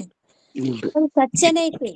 ಸ್ವಚ್ಛ ಇದ್ರ ಮ್ಯಾಲಿ ಕಸ ಅನ್ನುವಂತ ನಾವು ತೆಗದೇವ್ ಅಂದ್ರೆ ಹೆಂಗ ಅದು ಸ್ವಚ್ಛನೇ ಐತಲ್ಲ, ಹಂಗ ನಮ್ಮ ಆತ್ಮ ಸ್ವರೂಪ ಚೈತನ್ಯ ಸ್ವರೂಪ ಪ್ರಕಾಶಮಾನವೈತಿ ನಮ್ಮಲ್ಲಿ. ಆದ್ರೆ ಏನೈತಿ, ಇದು ಹೆಂಗ ಮೋಡ ಬಂದು ಸೂರ್ಯನ ಮುಚ್ಚಿ ಹಾಕೈತಲ್ರ, ಆ ಸೂರ್ಯನ ಇಲ್ಲನ್ರಿ, ಸೂರ್ಯ ಒಳಗದಾನ, ಮ್ಯಾಲ ಮೋಡ ಅನ್ನುವಂಥದ್ದು ಮುಚ್ಚಿ ಹಾಕಿ ಕತ್ಲೆ ಹೆಂಗ ಕಾಣ್ತತಿ, ಎಷ್ಟು ಕತ್ಲಾಗೈತಿ ನೋಡು ಅಂತಾರಿಲ್ರಿ. ಹಂಗ ಇಲ್ಲಿ ನಮ್ಮ ಅಜ್ಞಾನ ಅನ್ನುವಂಥದ್ದು ಏನೈತಲ್ಲ ನಮಗ್ ಮುಸಿಗೆ ಹಾಕೈತಿ. ಅದು ನಮ್ಮ ಸ್ವರೂಪವನ್ನು ಕಾಣಗೊಡ್ಲಾರ್ದಂಗ ಮುಚ್ಚಿ ಹಾಕೊಂಡ್ಬಿಟ್ಟೈತಿ. ಮೋಹ ಮಮಕಾರ ಇವು ಅಹಂಕಾರ ಮಮಕಾರಗಳು ಏನ್ ಮಾಡ್ಯಾವ ನಮ್ಮನ್ನಂದ್ರ ನಮ್ಮ ಅಜ್ಞಾನದಿಂದ ನಮ್ಮನ್ನ ಆವರಣ ಮಾಡಿಬಿಟ್ಟಾವು, ಮುಚ್ಚಿ ಹಾಕ್ಯಾವ. ಆ ಮುಚ್ಚಿ ಹಾಕಿದ್ದಂತ ತೆಗಿಯುವಂತ ಯಾರು? ಸದ್ಗುರುನಾಥ. ಅಂತ ಯೋಗೇಶ್ವರಿಗೆ ನಾವು ಶರಣಾಗತರಾದೇವ್ರು. ಅವನಿಗೆ ಆಪ್ತ ಅಂಗ ಸ್ಥಾನ ಸದ್ಭಾವ ಚತುರ್ವಿಧ ಸೇವಾದಿಗಳನ್ನು ಮಾಡೋದ್ರಿಂದ ಅವ್ರ ಹತ್ತಿರ ಇರುವುದರಿಂದ ನಮಗೆ ಏನಾಗುತ್ತಂದ್ರ ಅವರ ದೃಷ್ಟಿಯನ್ನು ಬೀಳುವುದರಿಂದ, ಅವರ ಹಸ್ತಸ್ಪರ್ಶವಾಗುವುದರಿಂದ ನಮಗೆ ಏನಾಗುತ್ತಾರ ಜ್ಞಾನ ಅನ್ನುವಂಥದ್ದು ಪ್ರಾಪ್ತಿ ಆಗ್ತದ. ಇದ್ದದ್ದ ಐತಿ. ಅದು ಆವರಣ ಅನ್ನುವಂಥದ್ದು ತೆಗೆದು ಹಾಕೋದು ಸದ್ಗುರುವಿನ ಕೆಲಸ ಐತಿ. ಅದು ಅವ ಮಾಡ್ತಾನ. ಅಂತ ಗುರುವಿಗೆ, ಯೋಗ್ಯ ಗುರುವಿಗೆ ನಾವು ಶರಣಾಗತರಾದೇವಂದ್ರೆ ನಮ್ಮ ಸ್ವರೂಪ ಜ್ಞಾನ ಅನ್ನೋದು ಸಹಜವಾಗಿ ಆಗ್ತತ ಅನ್ನುವಂಥ ವಿಚಾರವನ್ನು ಇವತ್ತು ಹೇಳ್ತಾರ. ಜ್ಞಾನ ಪ್ರಾಪ್ತಿ ಮಾಡಿಕೊಳ್ಳತಕ್ಕದ್ದು. ಅದರಿಂದ ಅವನು ಎಂದು ತೀರದಂತ ಸುಖವನ್ನು ಪ್ರಾಪ್ತಿ ಮಾಡಿಕೊಡುವನು.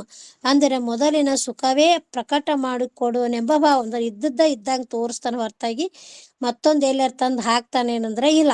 ಅಂತ ಯೋಗೇಶ್ವರ ಅಹಂಕಾರ ಉಪಾಧಿ ರಹಿತವಾದ ಕೇವಲ ಚಿದ್ರೂಪ ಈಶ್ವರನಾಗಿರ್ತಾನೆ. ಅಂದ್ರೆ ಅಹಂಕಾರ ರಹಿತರಿ, ಅಹಂಕಾರ ಅನ್ನೋತ್ತಿಗೆ ಅವನಿಗೆ ಇಲ್ಲೇನೇ ಇರಂಗಿಲ್ಲ. ಯಾರಿಗೆ? ಯೋಗೀಶ್ವರನಿಗೆ.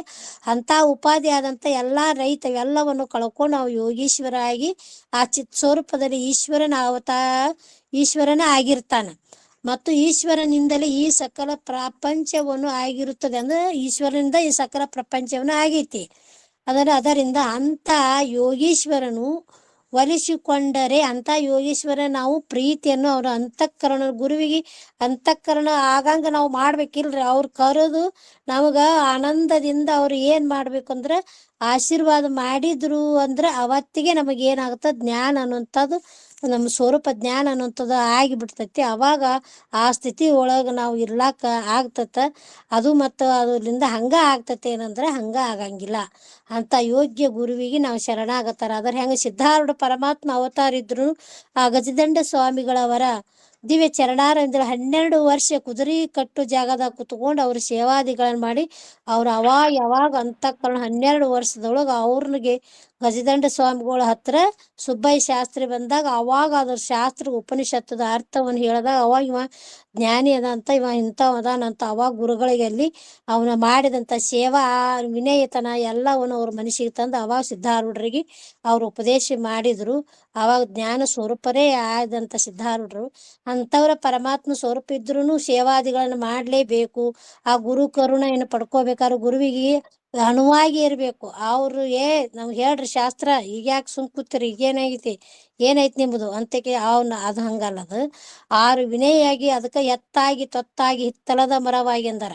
ಅವ್ರಿಗೆ ಅಗ್ದಿ ವಿನಯವಂತರಾಗಿ ಅವ್ರ ಸೇವಾದಿಗಳ ಮಾಡಿ ಅವ್ರ ಪ್ರಸನ್ನ ಇರುವಾಗ ಅವ್ರಿಗೆ ಅವಾಗ ನಾವು ಪ್ರಶ್ನೆ ಮಾಡ್ಬೇಕು. ಹೊರತಾಗಿ ನಾವು ಹೆಂಗಾರ ಹೋಗಿ ಹೆಂಗಾರ ಕೇಳಿ ಹೆಂಗಾರ ಮಾಡಿದ್ರೆ ಅದು ಗುರು ಕರುಣೆ ಅನ್ನುವಂಥದ್ದು ಆಗ್ತೈತೇನಂದ್ರೆ ಆಗುದಿಲ್ಲ. ಗುರು ಕರುಣೆ ಆಗ್ಬೇಕಾರೆ ಅವ್ರ ಅಂತಃಕರಣ ಕರಿಗಿ ನಮಗೆ ಉಪದೇಶ ಮಾಡ್ಬೇಕಾರೆ ಆ ಯೋಗ್ಯತೆಯನ್ನು ಪಡ್ಕೊಳ್ಳುವಂಥ ತಾಕತ್ತು ನಮ್ಮಲ್ಲಿನೂ ಬೇಕಾಗ್ತತ್ತ. ಅಂಥ ಸೇವಾದಿಗಳನ್ನ ಮಾಡಿ ಅಂಥ ಗುರುವಿನ ಅನುಗ್ರಹವನ್ನು ಪಡ್ಕೊಂಡ್ರೆ ಆ ಯೋಗೇಶ್ವರ ನಮಗೇನಾಗತ್ತ, ಆ ಜ್ಞಾನವನ್ನು ಅಂತ ನಮಗೆ ಪ್ರಕಟ ಆಗ್ತದೆ.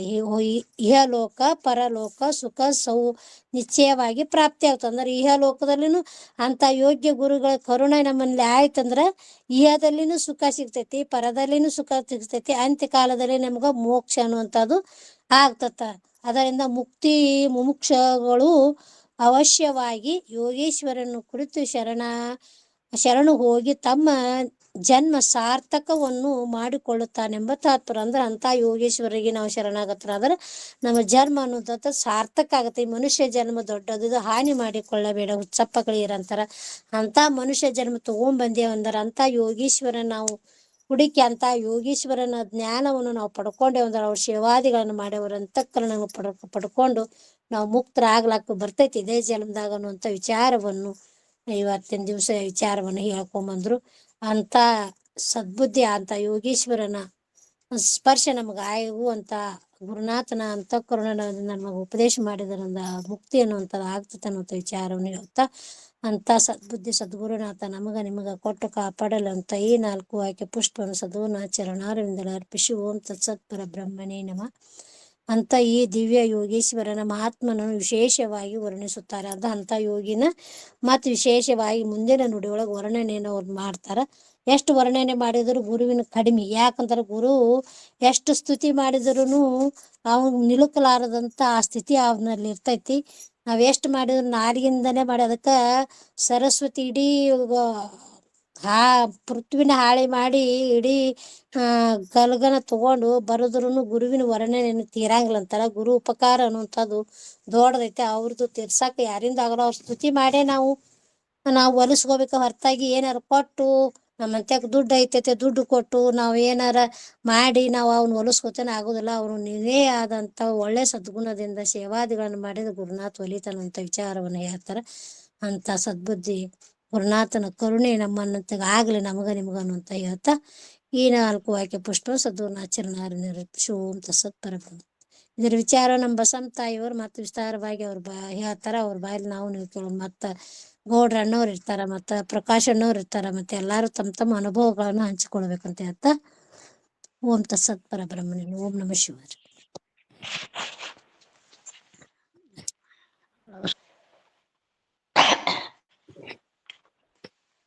ಅನೇಕ ಜನ್ಮ ಸಂಪ್ರಾಪ್ತ ಕರ್ಮ ವಿದಾಯಿನಿ ಜ್ಞಾನಾನೆಲ ಪ್ರಭಾವೇನ ತಸ್ಮೈ ಶ್ರೀ ಗುರುವೇ ನಮಃ.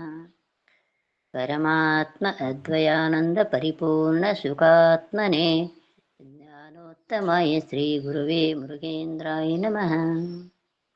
ಸದ್ಗುರುಗಳಲ್ಲಿ ಅನಂತ ಕೋಟಿ ಕೋಟಿ ನಮನಗಳನ್ನು ಸಲ್ಲಿಸುತ್ತಾ ಗುರು ಖಾಸ್ಕತರನ್ನು ಮಂದಿರದಲ್ಲಿ ಪೂಜಿಸಿ ಲೋಕಹಿತ ಹಿತಚಿಂತಕರು ಆದಂಥ ಶ್ರೀಮನ್ ಜೀವನಶಿವಗಳಲ್ಲಿ ಹಾಗೂ ಎಲ್ಲ ದಾರ್ಶನಿಕ ಮಹಾತ್ಮರಲ್ಲಿ ಅನಂತ ಕೋಟಿ ಕೋಟಿ ನಮನಗಳನ್ನು ಸಲ್ಲಿಸುತ್ತಾ ಇಲ್ಲಿಯವರೆಗೆ ಜ್ಞಾನ ಬಿತ್ತರಿಸಿದ ಪೂಜ್ಯ ತಾಯಿಯವರಲ್ಲಿ ನನ್ನ ಅನಂತ ನಮಸ್ಕಾರಗಳು. ಈ ಶಿವಗೋಷ್ಠಿಯಲ್ಲಿ ಪಾಲ್ಗೊಂಡಂಥ ಎಲ್ಲ ಶರಣರಿರಿಗೆ ಅನಂತ ಶರಣಾರ್ಥಿ. ಇಲ್ಲಿಯವರೆಗೆ ಅವರೆಲ್ಲ ವಿಸ್ತಾರಪೂರ್ವಕವಾಗಿ ಹೇಳ್ಯಾರ. ಅದಕ್ಕೆ ಯೋಗಿ ಲಕ್ಷಣ, ಯೋಗಿ ಅಂದ್ರೆ ಯೋಗ ಮಹಿತ ಮಾರ್ಗವ ಹಿಡಿದ ಮಹಾತ್ಮನು, ಈ ರೂಢಿಯನ್ನು ಬಿಟ್ಟವನು. ಈ ರೂಢಿ ಸ್ಥಿತಿಯೊಳಗಿದ್ದುಕೊಂಡ್ರು ಈ ರೂಢಿಯ ಲೇಶು ಅವನಿಗಿಲ್ಲ. ಅದಕ್ಕೆ ಆರೂಢ ಅಂದರು ಅದ್ವೈತ ತತ್ವ ತಿಳಿದ ಸಾರ್ವಭೌಮಂದರ ರಾಜ, ಇಡೀ ಸಾಮಂತ ರಾಜ್ಯವನ್ನು ಆಳುವಂಥ ರಾಜ ಅಂತಾರೆ. ಇವರಿಗೆ ಎಷ್ಟು ಹೋಲಿಕೆ ಕೊಟ್ರು ಕಡಿಮೆನೇ. ಅದಕ್ಕಂತ ಯೋಗಿ ಹೆಂಗಿರ್ತಾನಂದ್ರೆ ಮೋಹಾದಿಕ ಜೀವ ತಿಳಿದು ನನ್ನ ಬಳಿ ಗ್ರಂಥನಾಗಿದ್ವು ಇಲ್ರಿ ನೋಡಿ, ಸಣ್ಣದ ತೊಗೊಂಡಿನಿ. ಅವ್ರು ಹೇಳ್ಯಾರಲ್ಲ ಇಲ್ತನ ಹೆಂಗಿರ್ತಾನಂದ್ರೆ ಪದ್ಯದೊಳಗೆ ಹೇಳ್ಯಾರ ನೋಡ್ರಿ. ಮೋಹ ಉಪಾಧಿಕ ಜೀವತೆ ಎಳಿದು. ಮೋಹ ಉಪಾಧಿಯಿಂದ ಏನೇನು ಬರ್ತಾವ ಅಂದ್ರೆ ಮೋಹ ಉಪಾಧಿ ಮೊದಲು ದೇಹ ಮೋಹ ಹಿಡ್ಕೊಂಡು ದೇಹಕ್ಕೆ ಸಂಬಂಧಪಟ್ಟು ಎಲ್ಲ ಉಪಾಧಿ ಎಳೆದು ಹೋಗ್ಯದ್ರಿ. ಯಾಕಂದ್ರೆ ಸಂಬಂಧ ಅಧ್ಯಾಸ, ಸಂಬಂಧ ಸಹಿತ ಸಂಬಂಧ ಅಧ್ಯಾಸ ಅಂತ ಹೇಳ್ಯಾರ ಹಿಂದೆ. ಇವೆಲ್ಲ ಅಧ್ಯಾಸ ಹೋಗಿಬಿಟ್ಟದ್ರಿ. ಅದಕ್ಕೆ ನಿರುಪಾಧಿಕ ಸ್ಥಿತಿ ಒಳಗದಾನ. ಮೋಹ ಅಂದ್ರೆ ತನ್ನ ಮೇಲೆ ಮೊದಲು ಮೋಹ ಮಾಡ್ತಾನ್ರಿ. ನನಗೆ ಒಳ್ಳೇದು ಬೇಕು, ಚಲೋದು ಬೇಕು, ಚಲೋದು ಉಣ್ಬೇಕು ತಿನ್ಬೇಕಂತ. ಆಮೇಲೆ ತನ್ನವರಿಗಾಗಿ ಒಳ್ಳೇದು ಬಯಸ್ತಾನ. ಇದು ಮೋಹ ಬುದ್ಧಿ. ಊಹಿಸಿ ಹೆಂಗದನಂದ್ರೆ ಈ ಮೋಹವನ್ನು ಅಳಿದು ನಿಜಶಾಂತಿಯ ನೆರೆ ತಿಳಿದ ನೆರೆ ಅಂದ್ರೆ ನಿಜಶಾಂತಿಯ ನೆರೆ ಯಾವುದು ಅಂದ್ರೆ ಅದ ಪರಬ್ರಹ್ಮದ ಚೈತನ್ಯ. ಆ ಚೈತನ್ಯ ಸ್ವರೂಪನ ತಿಳಿದು ಇದ್ದಾಗ ಇಂಥ ದಿವ್ಯ ಮಹಾಯೋಗಿಯನ್ನು ಶರಣು ಹೋಗುವುದು ನಮಗೆ ಯೋಗ್ಯ ಅಂತ ಶ್ರೀ ಗುರುಗಳು ಹೇಳಾಕತ್ತಾರ. ಶಿಷ್ಯನಿಗೆ ಇಳಿತನ ಎಲ್ಲ ಯೋಗಿಯ ಲಕ್ಷಣ ಹೇಳಿದ್ರು. ಯೋಗಿ ಹಿಂಗಿರ್ತಾನಪ್ಪ, ಅನುಪಮ ಅದ್ವಯ ಹೆಂಗದನಂದ್ರೆ ಅವನ ಅಚಲ, ಅವನ ವರ್ಣನೆ ಮಾಡಾಕ್ ಬರುದಿಲ್ಲ. ಗುರು ಅವ್ವ ಇವರು ಅನ್ನಪೂರ್ಣಕ್ಕರು ಹೇಳಿದ್ರು ನೋಡ್ರಿ, ತಿಳಿಯಾಕತ್ತದ ಎಲ್ಲ ತಿಳಿದಿಲ್ಲ ಅಂತಾರಲ್ರಿ. ಇವತ್ತ ಗುರುವಿನ ಲಕ್ಷಣನೇ ಅಲ್ಲಿ ಮಹಾನುಭಾವರು ಹೇಳಿದ್ರು. ಗುರುವಿಗೆ ಹೆಂಗೆ ಹೋಗ್ಬೇಕನ್ನೋದು ತದ್ವಿದ್ಧಿ ಪ್ರಣಿಪಾತೇನ ಪರಿಪ್ರಶ್ನೆ ಸೇವಯ ಉಪದೇಕ್ಷಂತಿ ತೇ ಜ್ಞಾನಂ ತತ್ವದರ್ಶಿನ. ಶ್ರೀಕೃಷ್ಣ ಪರಮಾತ್ಮ ಭಗವದ್ಗೀತೆ ಒಳಗೆ ಹೇಳ್ಯಾನ, ಏನು ಗುರುವಿಗೆ ಶರಣಾಗತ್ತೆ ಹೆಂಗಾಗ್ಬೇಕಾದ್ರೆ ಇಂಥ ಮಹಾತ್ಮರು ಎಲ್ಲ ಕರಗತ ಮಾಡಿಕೊಂಡವರು, ಮೋಹಪಾಶ ಅಳಿದವರು, ಅವಿದ್ಯೆ ಕ್ಲೇಶ ರಹಿತವಾದವರು, ಪಂಚಕೋಶ ಅತೀತವಾದಂಥ ಮಹಾತ್ಮರು ಈ ದೇಹದೊಳಗಿದ್ದುಕೊಂಡ್ರೂ ಆ ದೇಗುಲವನ್ನು ತಿಳಿದು ಈ ಸ್ವರೂಪ ಹೆಂಗದ ಅಂದ್ರೆ ಗರ್ಭಸ್ಥ ಒಳಗಿರುವ ಚೈತನ್ಯ ಸ್ವರೂಪನೇ ನಾನದೀನಿ, ಒಳಗೂ ಹೊರಗಿರುವಂಥ ಚೈತನ್ಯ ಸ್ವರೂಪ ನಾನಿದೆ ಅಂತ ಇರುವಂಥ ಮಹಾತ್ಮರಿಗೆ ಹೋದ್ರೆ ನಮ್ಮ ಪಾವನ ಆಗ್ತದೆ. ಯಾಕಂದ್ರೆ ಅಲ್ಲಿ ಏನು ಕೊಡ್ತಾರಂದ್ರೆ ಇದ್ದಕ್ಕಿದ್ದಂಗೆ ಯಥಾರ್ಥ ಜ್ಞಾನ ತೋರಿಸ್ತಾರ. ತಾವೇನು ಸುಖ ಅವ್ರು ಹೇಳಿದ್ರಲ್ಲಿ, ಪರುಷ ಕಬ್ಬಿಣ ಸೊಂಕಿದಾಗಲೇ ತ್ವರಿತದಲ್ಲಿ ಹೇಮಾಗಿ ನಿಲ್ಲುವುದು, ಸ್ಪರ್ಶವಾಗಲು ಜೀವನು ಗುರುಕೃಪಾಕರ ಬ್ರಹ್ಮಾದ. ಹೆಂಗೆ ಪರುಷಮಣಿ ಸ್ಪರ್ಶ ಆದಾಗ ಕಬ್ಬಿಣ ಆಗ್ತದ ಅಲ್ಲಿ, ಅದಕ್ಕೆ ಏನ ಗುರುಮಿ ಆ ಸ್ಪರ್ಶಕ್ಕೂ ಹೋಲಿಕೆ ಕೊಡುದಿಲ್ರಿ. ಗುರು ಯೋಗಿ ಮಹಾತ್ಮರು ಸಂತರು ಪರ್ಯಾಯ ಶಬ್ದರಿ. ಗುರುನೇ ಎಲ್ಲವನು ಅರಿದವನೇ ಗುರು. ಎಲ್ಲವನು ಅಂದ್ರೆ ಒಂದು ತಿಳಿದ್ರೆ ಎಲ್ಲವನ್ನೂ ತಿಳಿದಂತ ಆಗಿರಬಹುದು. ಒಂದು ಆತ್ಮ ತತ್ವವನ್ನು ತಿಳಿದಂಥ ಮಹಾಯೋಗಿ ಎಲ್ಲ ಜ್ಞಾನ ಅವರಲ್ಲಿ ಅಡಕಾಗಿರ್ತದೆ. ಅದಕ್ಕೆ ಅಂಥ ದಾರಿ ತೋರಿಸುವಂಥ ಗುರುವಿನ ಅಲ್ಲಿ ಹೋದಾಗ ಅದು ಪರಿಶುದ್ಧ ಏನು ಹೇಳಿದ್ರು ನೋಡ್ರಿ, ಏನು ಪರುಷ ಶಿಲೆ ಪಾಷಾಣವಲ್ಲ, ಅದು ಪಾಷಾಣದಂತೆ ಅಲ್ಲ, ಅದು ಬರೇ ಕೆಬ್ಬಣ ಮುಟ್ಟಿದ್ರೆ ಅಟ್ಟೆ ಪರುಷ ಬಂಗಾರ ಮಾಡ್ತದ. ಮತ್ತೊಂದು ಎದಕ್ಕರ ಟಚ್ ಮಾಡಿದ್ರೆ ಅದು ಬಂಗಾರ ಆಗುತ್ತೆ ಅನ್ನೋದು ಆಗುದಿಲ್ಲ. ಆದ್ರೆ ಗುರು ಮಾತ್ರ ಉಣ್ಣದು ಊಟವನ್ನು ಉಣಿಸಿದನು ಗುರು ತನ್ನ ಶಿಷ್ಯರ ಗುಣವನ್ನು ನೋಡದೆ, ಮನ್ನಣೆಯ ಕೊಟ್ಟವರ ನೀ ಬಹುಜಾಲದಿ ದಾಟಿಸಿದಿ, ಇನ್ನು ಗುರುವಿಗೆ ಸರಿಯ ಕಾಣೆನು ಬೆನ್ನು ಬಿದ್ದಂಥವರ ರಕ್ಷಿಪ. ನಾವು ಹೋಗಿ ಬೆನ್ನಿಗೆ ಬಿದ್ದಿದ್ರೆ ಸಾಷ್ಟಾಂಗ ನಮಸ್ಕಾರ ಮಾಡಿದ್ರೆ ಅವ್ರ ಪಾದಕ್ಕೆ ಹೋಗಿ ಶರಣಾಗತರಾದ್ರೆ ನಮ್ಮನ್ನು ಎತ್ತಿ ಹಿಡಿದು ಈ ಭವತಹರಣವನ್ನು ಮಾಡೋದ್ರಲ್ಲಿ ಏನೇನು ಸಂಶಯ ಇಲ್ಲ. ಇಂಥ ಮಹಾತ್ಮರಲ್ಲಿ ಹೋಗ್ಬೇಕು. ಯಾಕಂದ್ರೆ ಅವರಲ್ಲಿ ಎಲ್ಲ ಕರಗತ ಮಾಡ್ಕೊಂಡಾರ. ಈ ಅವಿದ್ಯೆ ಕ್ಲೇಶ ಅಳದದ, ಜನನ ಮರಣ ರಹಿತ ಜಂಗಮರಾಗ್ಯಾರ. ಅಂತ ಜಂಗಮ ಸ್ವರೂಪಿಯಲ್ಲಿ ನಾವು ಸಾಷ್ಟಾಂಗ ಮಾಡಿದ್ರೆ ಅಂತ ಮಹಾತ್ಮರ ದಿವ್ಯ ದರ್ಶನ ನಮಗಾದ್ರೆ ಹೆಂಗಾಗ್ಯದಂದ್ರೆ ಅಂತರಂಗದ ಕೀಲು ಸಂತೈಸಿ ನೋಡಿದರೆ ಚಿಂತೆಯ ನಡೆದು ಚಿನ್ಮಯ ಲಿಂಗದಳು ಸಂತೋಷವಾದರು. ಅವರು ಅಂತರಂಗದ ಆತ್ಮನ ಏನು ಈ ಎಲ್ಲ ಕೀಲು ಸರಿಸಿ ಬಿಟ್ಟದ್ರಿ, ಸಡಿಲ ಹೊರಗಿನ ಎಲ್ಲ ಅನಾತ್ಮ ವರ್ಗವನ್ನು ತ್ಯಜಿಸಿ ಬಿಟ್ಟಾರ. ಅದಕ್ಕೆ ಅಂಥವ್ರಿಗೆ ಎಂಥ ಸಂಪತ್ತು ಅದಂದ್ರೆ ಅಂಥವ್ರು ಮತ್ತೆ ಈ ಜಡ ಪ್ರಪಂಚದೊಳಗೆ ಬರೋದಿಲ್ಲ, ಈ ಜಡ ಪ್ರಪಂಚ ವ್ಯವಹಾರನೇ ಹೇಳೋದಿಲ್ಲ. ಅದಕ್ಕೆ ನಾವು ಸಿದ್ಧಾರೂಢ ಚರಿತ್ರೆ ಒಳಗೆ 22ನೇ ಅಧ್ಯಾಯಕ್ಕೆ ಹೋದ್ರೆ ಅಲ್ಲಿ ಮೊದಲು ಕವಿ ಏನು ವರ್ಣನೆ ಮಾಡ್ಯಾನ್ರಿ, ಗುರುವಿನ ಎಲ್ಲ ಅಧ್ಯಾಯದಕ್ಕಿಂತ ಅಲ್ಲಿ ಹೇಳ್ಯ ನೋಡ್ರಿ, ಪುಣ್ಯ ಕರ್ಮವನ್ನು ಮಾಡು, ಒಳ್ಳೆ ಆಚಾರ ವಿಚಾರ ಮಾಡು, ಯಾವತ್ತು ಹೊರಗೆ ಅದ್ವೈತವನ್ನು ಬಳಸಬೇಡ, ನೀನು ನಿಷ್ಕಾಮ ಉಪಾಸನೆಯಲ್ಲೇ ಇರು, ಏನು ಯಾವತ್ತು ಅಧರ್ಮದ ಕಡೆ ಹೋಗಬೇಡ, ಗುರು ಪರಂಪರಾ ಸಾಧನವನ್ನು ಒಪ್ಪುಗೋ ಅಂತ ಗುರು ಹೇಳಿದಂಥ ಒಪ್ಪಿದೆ ಅಂದ್ರೆ ಗುರು ಕರುಣೆ ಏನೇನು ಕರುಣಿಸಿ ಬಿಟ್ಟಿತ್ತು. ಅಲ್ಲಿ ಅನಂತ ವಿಚಾರ ಹೇಳ್ಯಾರ ನೋಡ್ರಿ. ಮೊದಲ ಯಾವುದು ನಿತ್ಯ ಶುದ್ಧನು ನಿರ್ವಿಕಾರನು ಸಗುಣ ರೂಪಿತ್ತಿದ್ದನು ನಿತ್ಯ ಸದ್ಗುರು ಪ್ರಕಟವಾದನು ಅನ್ನುವಂಥ ಅಲ್ಲಿ 22ನೇ ಅಧ್ಯಾಯದೊಳಗೆ ಬರೇ ಮೊದಲು ಕವಿ ಏನು ಹೇಳ್ಯಾನ, ಶಿಷ್ಯನ ಇರಬೇಕಾದಂಥದ್ದು ಗುರು ಏನು ಹೇಳ್ತಾನ. ಫಸ್ಟ್ ಮೊದಲ ಪ್ರಾಥಮಿಕ ಹಂತದಲ್ಲಿ ಗುರು ಇಂಥ ಮಹಾತ್ಮರ ಬಳಿ ಶಿಷ್ಯ ಹೋದಾಗ ಅವ್ರು ಏನು ಹೇಳ್ತಾರ, ಮೊದಲ ಆ ಕಡೆ ಬಿಟ್ಟು ಈ ಕಡೆ ಬರ್ಬೇಕಾಗಿರ್ತದ್ರಿ. ಮೊದಲು ನೀನೇ ಆತ್ಮ ಸ್ವರೂಪ ಅಂದ್ರೆ ಆಗುದಿಲ್ಲ, ನೀ ಚೈತನ್ಯ ಸ್ವರೂಪದಿಂದ ಆಗುದಿಲ್ಲ. ಯಾಕೆ ತಾವು ಶಿವಯೋಗ ಸಂಪತ್ತು ತಿಳ್ಕೊಂಡಾರಲ್ಲ, ಆ ಶಿವಯೋಗ ಸಂಪತ್ತು ಇವ್ರಿಗೆ ಕೊಡ್ಬೇಕಾದ್ರೆ ನಿಮ್ಮ ಒಳಗಾದಪ್ಪ ಚೈತನ್ಯ ಅಂತ ಗುರುತಿಸ್ಕೊಡ್ಬೇಕಾದ್ರೆ ಅದಕ್ಕೆ ಸಂಬಂಧಪಟ್ಟಂತ ವಿಚಾರಗಳು ಹೇಳ್ತಾರೆ ನೋಡ್ರಿ. ಏನಪ್ಪ ಇಲ್ಲಿ ಏನು ವ್ಯವಹಾರ ಮಾಡ್ತೀಯಲ್ಲ ಆ ವ್ಯವಹಾರದೊಳಗೆ ಅತಿಯಾದ ಮೋಹ ಕಳ್ಕೊ. ಯಾಕಂದ್ರೆ ಮೋಹ ಬಂಧನಕ್ಕೆ ಗುರಿ ಮಾಡ್ತದ. ಕ್ರಾಮ ಕ್ರೋಧಶ್ಚೆ ಲೋಭಶ್ಚೆ ದೇಹೇ ತಿಷ್ಟಂತಿ ಜ್ಞಾನ ರತ್ನಾಪಹಾರಾಯ ತಸ್ಮಾತ್ ಜಾಗ್ರತ. ಅಲ್ಲಿ ಜಾಗೃತ ಸಂದೇಶ ಸಿಗುವುದಾದ್ರೆ ಇಂಥ ಮಹಾಯೋಗಿಗಳಲ್ಲಿ ಸಿಗ್ತದೆ ನಮಗೆ. ಅದಕ್ಕೆ ಗುರುಗಳು ಶಿಷ್ಯನಿಗೆ ಹೇಳಕತ್ತಾರೆ, ಇಂಥ ಮಹಾಯೋಗಿಗಳಲ್ಲಿ ಹೋದಾಗ ನಿನಗೆ ಜಾಗೃತ ಸಂದೇಶ ಸಿಗ್ತದ. ಜಾಗೃತ ಅಂದ್ರೆ ದಿನ ಎದ್ದೇ ಹೇಳ್ತಿದಿ, ಏನು ಲೋಕದ ಚೇಷ್ಟಿಗೆ ರವಿ ಬೀಜವಾದಂತೆ ಕರ್ಣಂಗಳ ಚೇಷ್ಟಿಗೆ ಮನವೇ ಬೀಜ. ಅಲ್ಲಿ ಸೂರ್ಯ ಎಚ್ಚತ್ತ ಮೇಲೆ ಯಾವ ಪಕ್ಷಿಗಳಿಗೂ ಯಾವ ಜೀವರಿಗಳಿಗೂ ನಿಮ್ಮ ಕ್ರಿಯೆ ಆಚರಣೆ ಮಾಡ್ರಿ ಎದ್ದೇಳ್ರಿ ಅಂತ ಸೂರ್ಯ ಗಂಟಿ ಬಾರಿಸಿ ನಮ್ಗೆ ಎಂದೂ ಹೇಳಿಲ್ಲ. ಅದು ಜಾಗೃತ ತಾನೇ ಆಟೋಮೆಟಿಕ್ ಆಗ್ತದ್ರಿ. ಸೂರ್ಯ ಉದಯ ಆದ ತಕ್ಷಣ ಎಲ್ಲ ಹಕ್ಕಿ ಪಕ್ಷಿಗಳು ಇಡೀ ಜೀವ ಜಂತುಗಳು ತಮ್ಮ ವ್ಯವಹಾರಕ್ಕಾಗಿ ಹೇಳ್ತಾರೆ, ಇದು ಜಾಗ್ರದ ಅವಸ್ಥೆ, ಇದು ಜಾಗ್ರ ಅಲ್ಲ, ಇದು ವ್ಯವಹಾರಿಕ ಜಾಗ್ರ ಐತ್ರಿ. ಏನು ನಿದ್ರಿ ಕನಸು ಅನ್ನೋ ತೀರಿ ಜಾಗ್ರದ ಅವಸ್ಥೆಗೆ ಬರುದಾಯ್ತು. ಇದು ಜೀವನ ಸ್ಥೂಲ ಆಯ್ತಿದು. ಇನ್ನು ಸೂಕ್ಷ್ಮ ಜಾಗ್ರ ನೋಡ್ರಿ, ಅದು ವರಜಾಗ್ರ ಅಂತಾರ. ಅಂತ ವರಜಾಗ್ರ ಯೋಗಿಗೆ ಹೋದಾಗ ವರಜಾಗ್ರ ಯೋಗಿ ಏನ್ ಹೇಳ್ತಾನೆ, ಈ ಜಾಗ್ರತೆ ಸಂದೇಶ ಕೊಡ್ತಾರ ನೋಡ್ರಿ.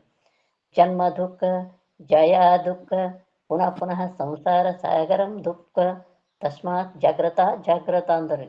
ಏನ್ ಇಲ್ಲಿ ತನ ಜನನ ಮರಣದಿಂದ ಕೂಡಿ ಬಂದಿದೆಪ್ಪ, ಈ ಮತ್ತ ಇಲ್ಲೇನು ಈ ಜಾಗೃತ ಸಂದೇಶ ಜಾಗ್ರನಾಗು, ಏನು ನಿನ್ನ ಒಳಗಿರೋ ಸ್ವರೂಪ ತಿಳ್ಕೊಳಕ್ ಜಾಗ್ರನಾಗು. ಜಾಗ್ರ ಆದೆ ಅಂದ್ರೆ ಮಾತ್ರ ನಿನಗೆ ಚೈತನ್ಯದ ಪ್ರತೀಕ ತಿಳಿದ. ಇಲ್ಲಿಕಂದ್ರೆ ಈ ದಿನ ಮನ್ಕೊಂಡಿ ಎದ್ದಿ ನಿದ್ದಿಯಿಂದ ಎಚ್ಚರಾದಿಂದ ನಿದ್ದೆ ಮಾಡಿದೆ ಅಂದ್ರೆ ಇದ್ರೊಳಗೆ ಈ ಜಾಗ್ರತೆ ಒಳಗೆ ಏನು ತಿಳಿದಿಲ್ಲ. ಏನು ಇನ್ನ ನಿದ್ದೆ ಆಗೋದಿಟ್ಟು ವಿಶ್ರಾಂತಿ ಇರೋದ್ರಿ, ಎಲ್ಲ ಬಿಟ್ಟಾಗ ನಿದ್ದೆ ಅದ.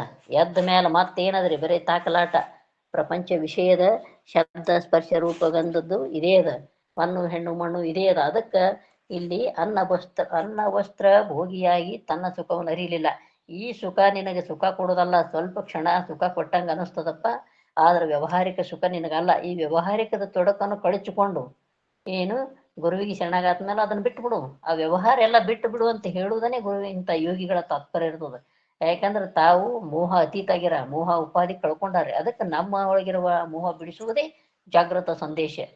ನಾನು ನಂದಂದೆ ಅಂದ್ರೆ ಅಲ್ಲಿ ನಿನಗೆ ಮತ್ತೆ ಅದನ್ನ ಮಾಡಬೇಕು, ಅದು ಉಪಾಧಿ ಗಂಟು ಬಿಡ್ತಾವಪ್ಪ. ಆ ಉಪಾಧಿಯನ್ನು ತೊಡಕ ಕಿತ್ಕೋಬೇಕಾದ್ರೆ ನೀನು ಅತ್ಯಂತ ಸರಳ ಜೀವತ್ವ ಇರು. ಎಷ್ಟು ಹೊತ್ತು ಮಾಡ್ತಿದ್ದೆ ಅಷ್ಟು ಮಾಡು. ಆ ಜಾಗೃತ ಸಂದೇಶದೊಳಗೆ ಏನು ಹೇಳ್ತದೆ, ಅದೇ ಜನನ ಮರಣದಿಂದ ಕೂಡಿದೆ ಅಂದ್ರೆ ಮತ್ತೆ ಏನು ನಂದು ನಾನು ಅಂದೆ ಅಂದ್ರೆ ಅದಕ್ಕೆ ಮಮಕಾರಕ್ಕಿಂತ ಮಿಕ್ಕಿನ ಬಂಧ ಮುಂಟೆ. ಅದಕ್ಕೆ ಅಂತ ಮಮಕಾರ ಬಿಡು, ಮೋಹವನ್ನು ಬಿಡು. ಯಾಕಂದ್ರೆ ನೀನಲ್ಲ ಈ ಶರೀರ ಏನು ಕಾಣ್ತದಲ್ಲ ಎಲ್ಲವನ್ನು ಶರೀರ ಅರಿತಿದಿ.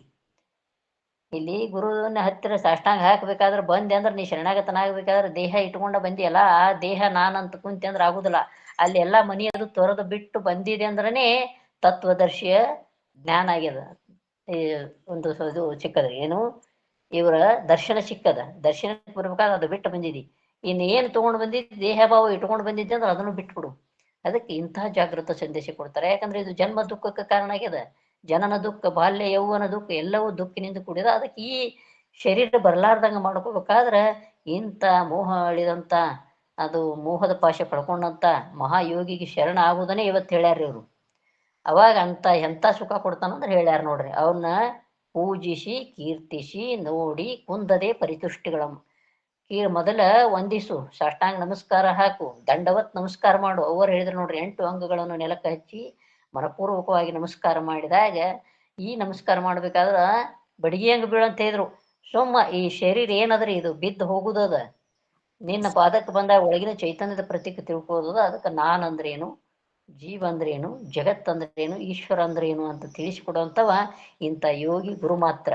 ಅದಕ್ಕೆ ಅವನು ಕೀರ್ತಿಸಿ, ಏನಪ್ಪ ನೀನು ಅದಕ್ಕೆ ಕಮಲ ನೇತ್ರನೇ, ಪುಣ್ಯಗಾತ್ರನೇ, ಅಖಿಲ ಭುವನದ ಸೂತ್ರನೇ, ಅಮಲ ಹೃದಯನೇ, ನೀ ಹೆಂಗದಿ ಗುರುವೇ ಅಂತ ಗುರುವಿನ ವಂದನೆ ಮಾಡ್ತಾನ್ರಿ. ಅಲ್ಲಿ ಸಿದ್ಧಾರೂಢರು ಮಾಡಿದ್ರು ನೋಡ್ರಿ. ಆದ್ರ ಇವನ ಭಕ್ತಿಯನ್ನು ಹೊರಗೆ ಹಚ್ಚಿ ನೋಡ್ಬೇಕಂತ ಎಲ್ಲ ತಿಳಿದ್ರು ಸರಿ ಆಚೆ ಅಂತ ಹೋಗ್ಬಿಟ್ರು. ಎಂಥವದಿದೆಪ್ಪ ನೀನು, ಹಿಂದಿನ ಆಗು ಹೋಗು ಎಲ್ಲ ತಿಳಿದವಂತಿದಿ, ನನ್ನ ಒಳಗೆ ಏನದನ್ನೋದು ಗೊತ್ತದ ದೋಷ.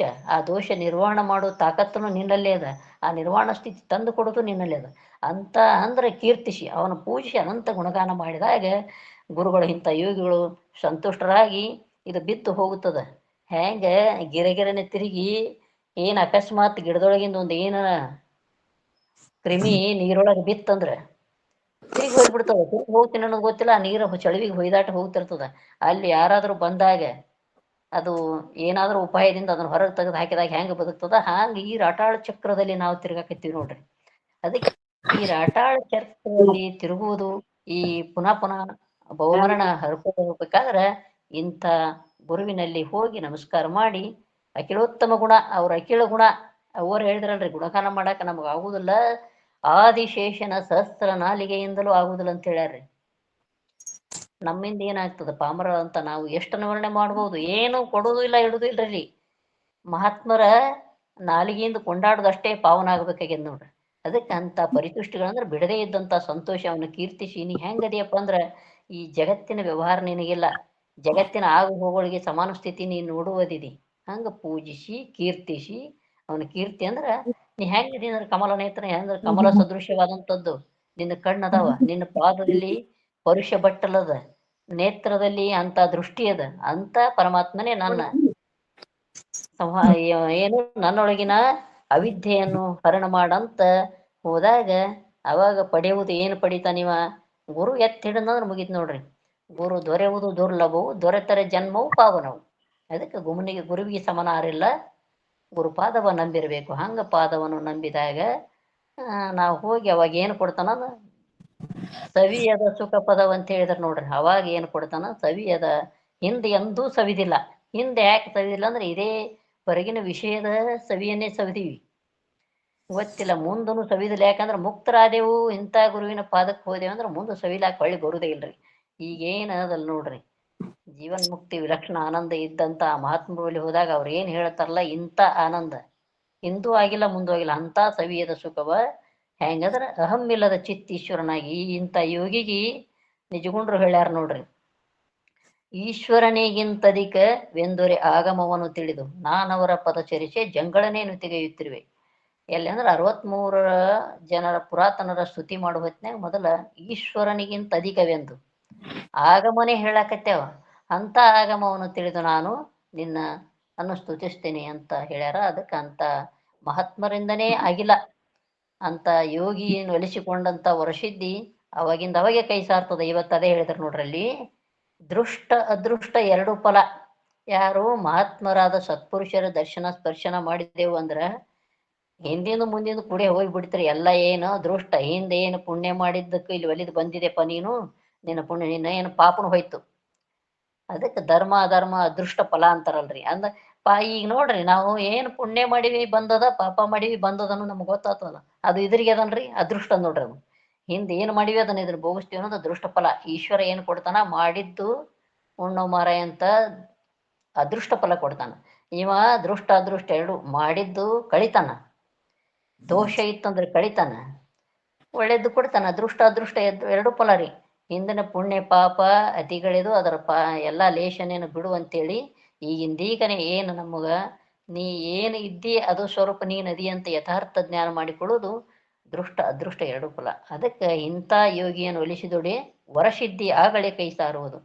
ವರ ಸಿದ್ಧಿ ಅಂದ್ರೆ ವರ ಅಂದ್ರಿ, ವರ ಪರ ಇವು ಶಬ್ದಕ್ಕೆ ಅಘಟಿತ ಏನು ಘನ ಮಹಾಮಹಿಮಂದ್ರು ಇಂಥವೆಲ್ಲ ವರ್ಣನೆ ಮಾಡಾಕ್ ಬರುದಿಲ್ಲ. ಇಂಥ ವರ ಸಿದ್ಧಿ ಎಲ್ಲರ ಜಗತ್ತಿನೊಳಗೆ ವರ ಅದಾವ ಅಂದ್ರೆ ಒಂದೊಂದು ವರ, ಒಂದು ಪೂಜೆ ಮಾಡಿದ್ರೆ ಒಂದು ವರ ಆದ್ರಿ. ನಾವೇನು ಸಂಕಲ್ಪ ಇಟ್ಕೊಂಡು ಒಂದು ಪೂಜೆ ಮಾಡ್ತೀವಿ ಅದು ಒಂದು ವರ ಅದ. ಆದ್ರೆ ಇದು ವರಸಿದ್ಧಿ ಎಂಥದಂದ್ರೆ ಇನ್ನೊಮ್ಮೆ ನಾವು ಈ ಜೀವಭಾವ ಬರಲಾರ್ದಂಥದ್ದು. ತೋರದಯ್ಯ ಸುಖ ತೋರದಯ್ಯ ಅಂತ ಸುಖ ಇಷ್ಟಿನ ತೋರಿಲ್ಲ, ಈಗ ತೋರ್ತದ ನೋಡ್ರಿ. ಸಾಕೆನಿಸದ ಬೇಕೆನಿಸದ ಸಾಕು ಅನಿಸೋದಿಲ್ಲ. ಯಾಕಂದ್ರೆ ಇದನ್ನ ಇನ್ನ ಇಷ್ಟು ಕೇಳ್ಬೇಕೆ ಅನಿಸ್ತದ್ರಿ, ಇನ್ನ ಇಷ್ಟು ವರ್ಣನೆ ಮಾಡ್ಬೇಕಂತದ, ಇಂಥ ಮಹಾತ್ಮರಿಂದ ಕೇಳ್ಬೇಕೆ ಅನಿಸ್ತದ. ಸಾಕೆನಿಸದ ಬೇಕೆನಿಸದ ಇದನ್ನ ಕೇಳಿದಿಂದ ಮತ್ತೊಂದು ಏನ್ ಬೇಕಾಗ್ತದ್ರಿ? ರಾಜ್ಯ ವೈಭವದಾಗಿದ್ದವ್ರು ತಳಗಿನ ಕೆಳಗೆ ನೋಡ್ತಾರನ್ರಿ.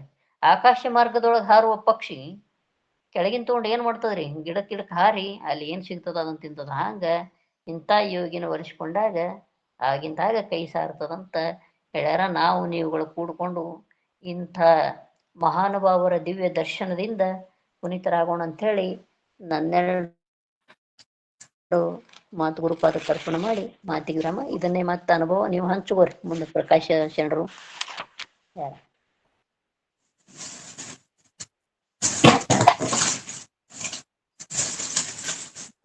ಮಂಗಲ್ ಮಾಡ್ರಿ ಆಮೇಲೆ ಹೇಳಕತ್ರ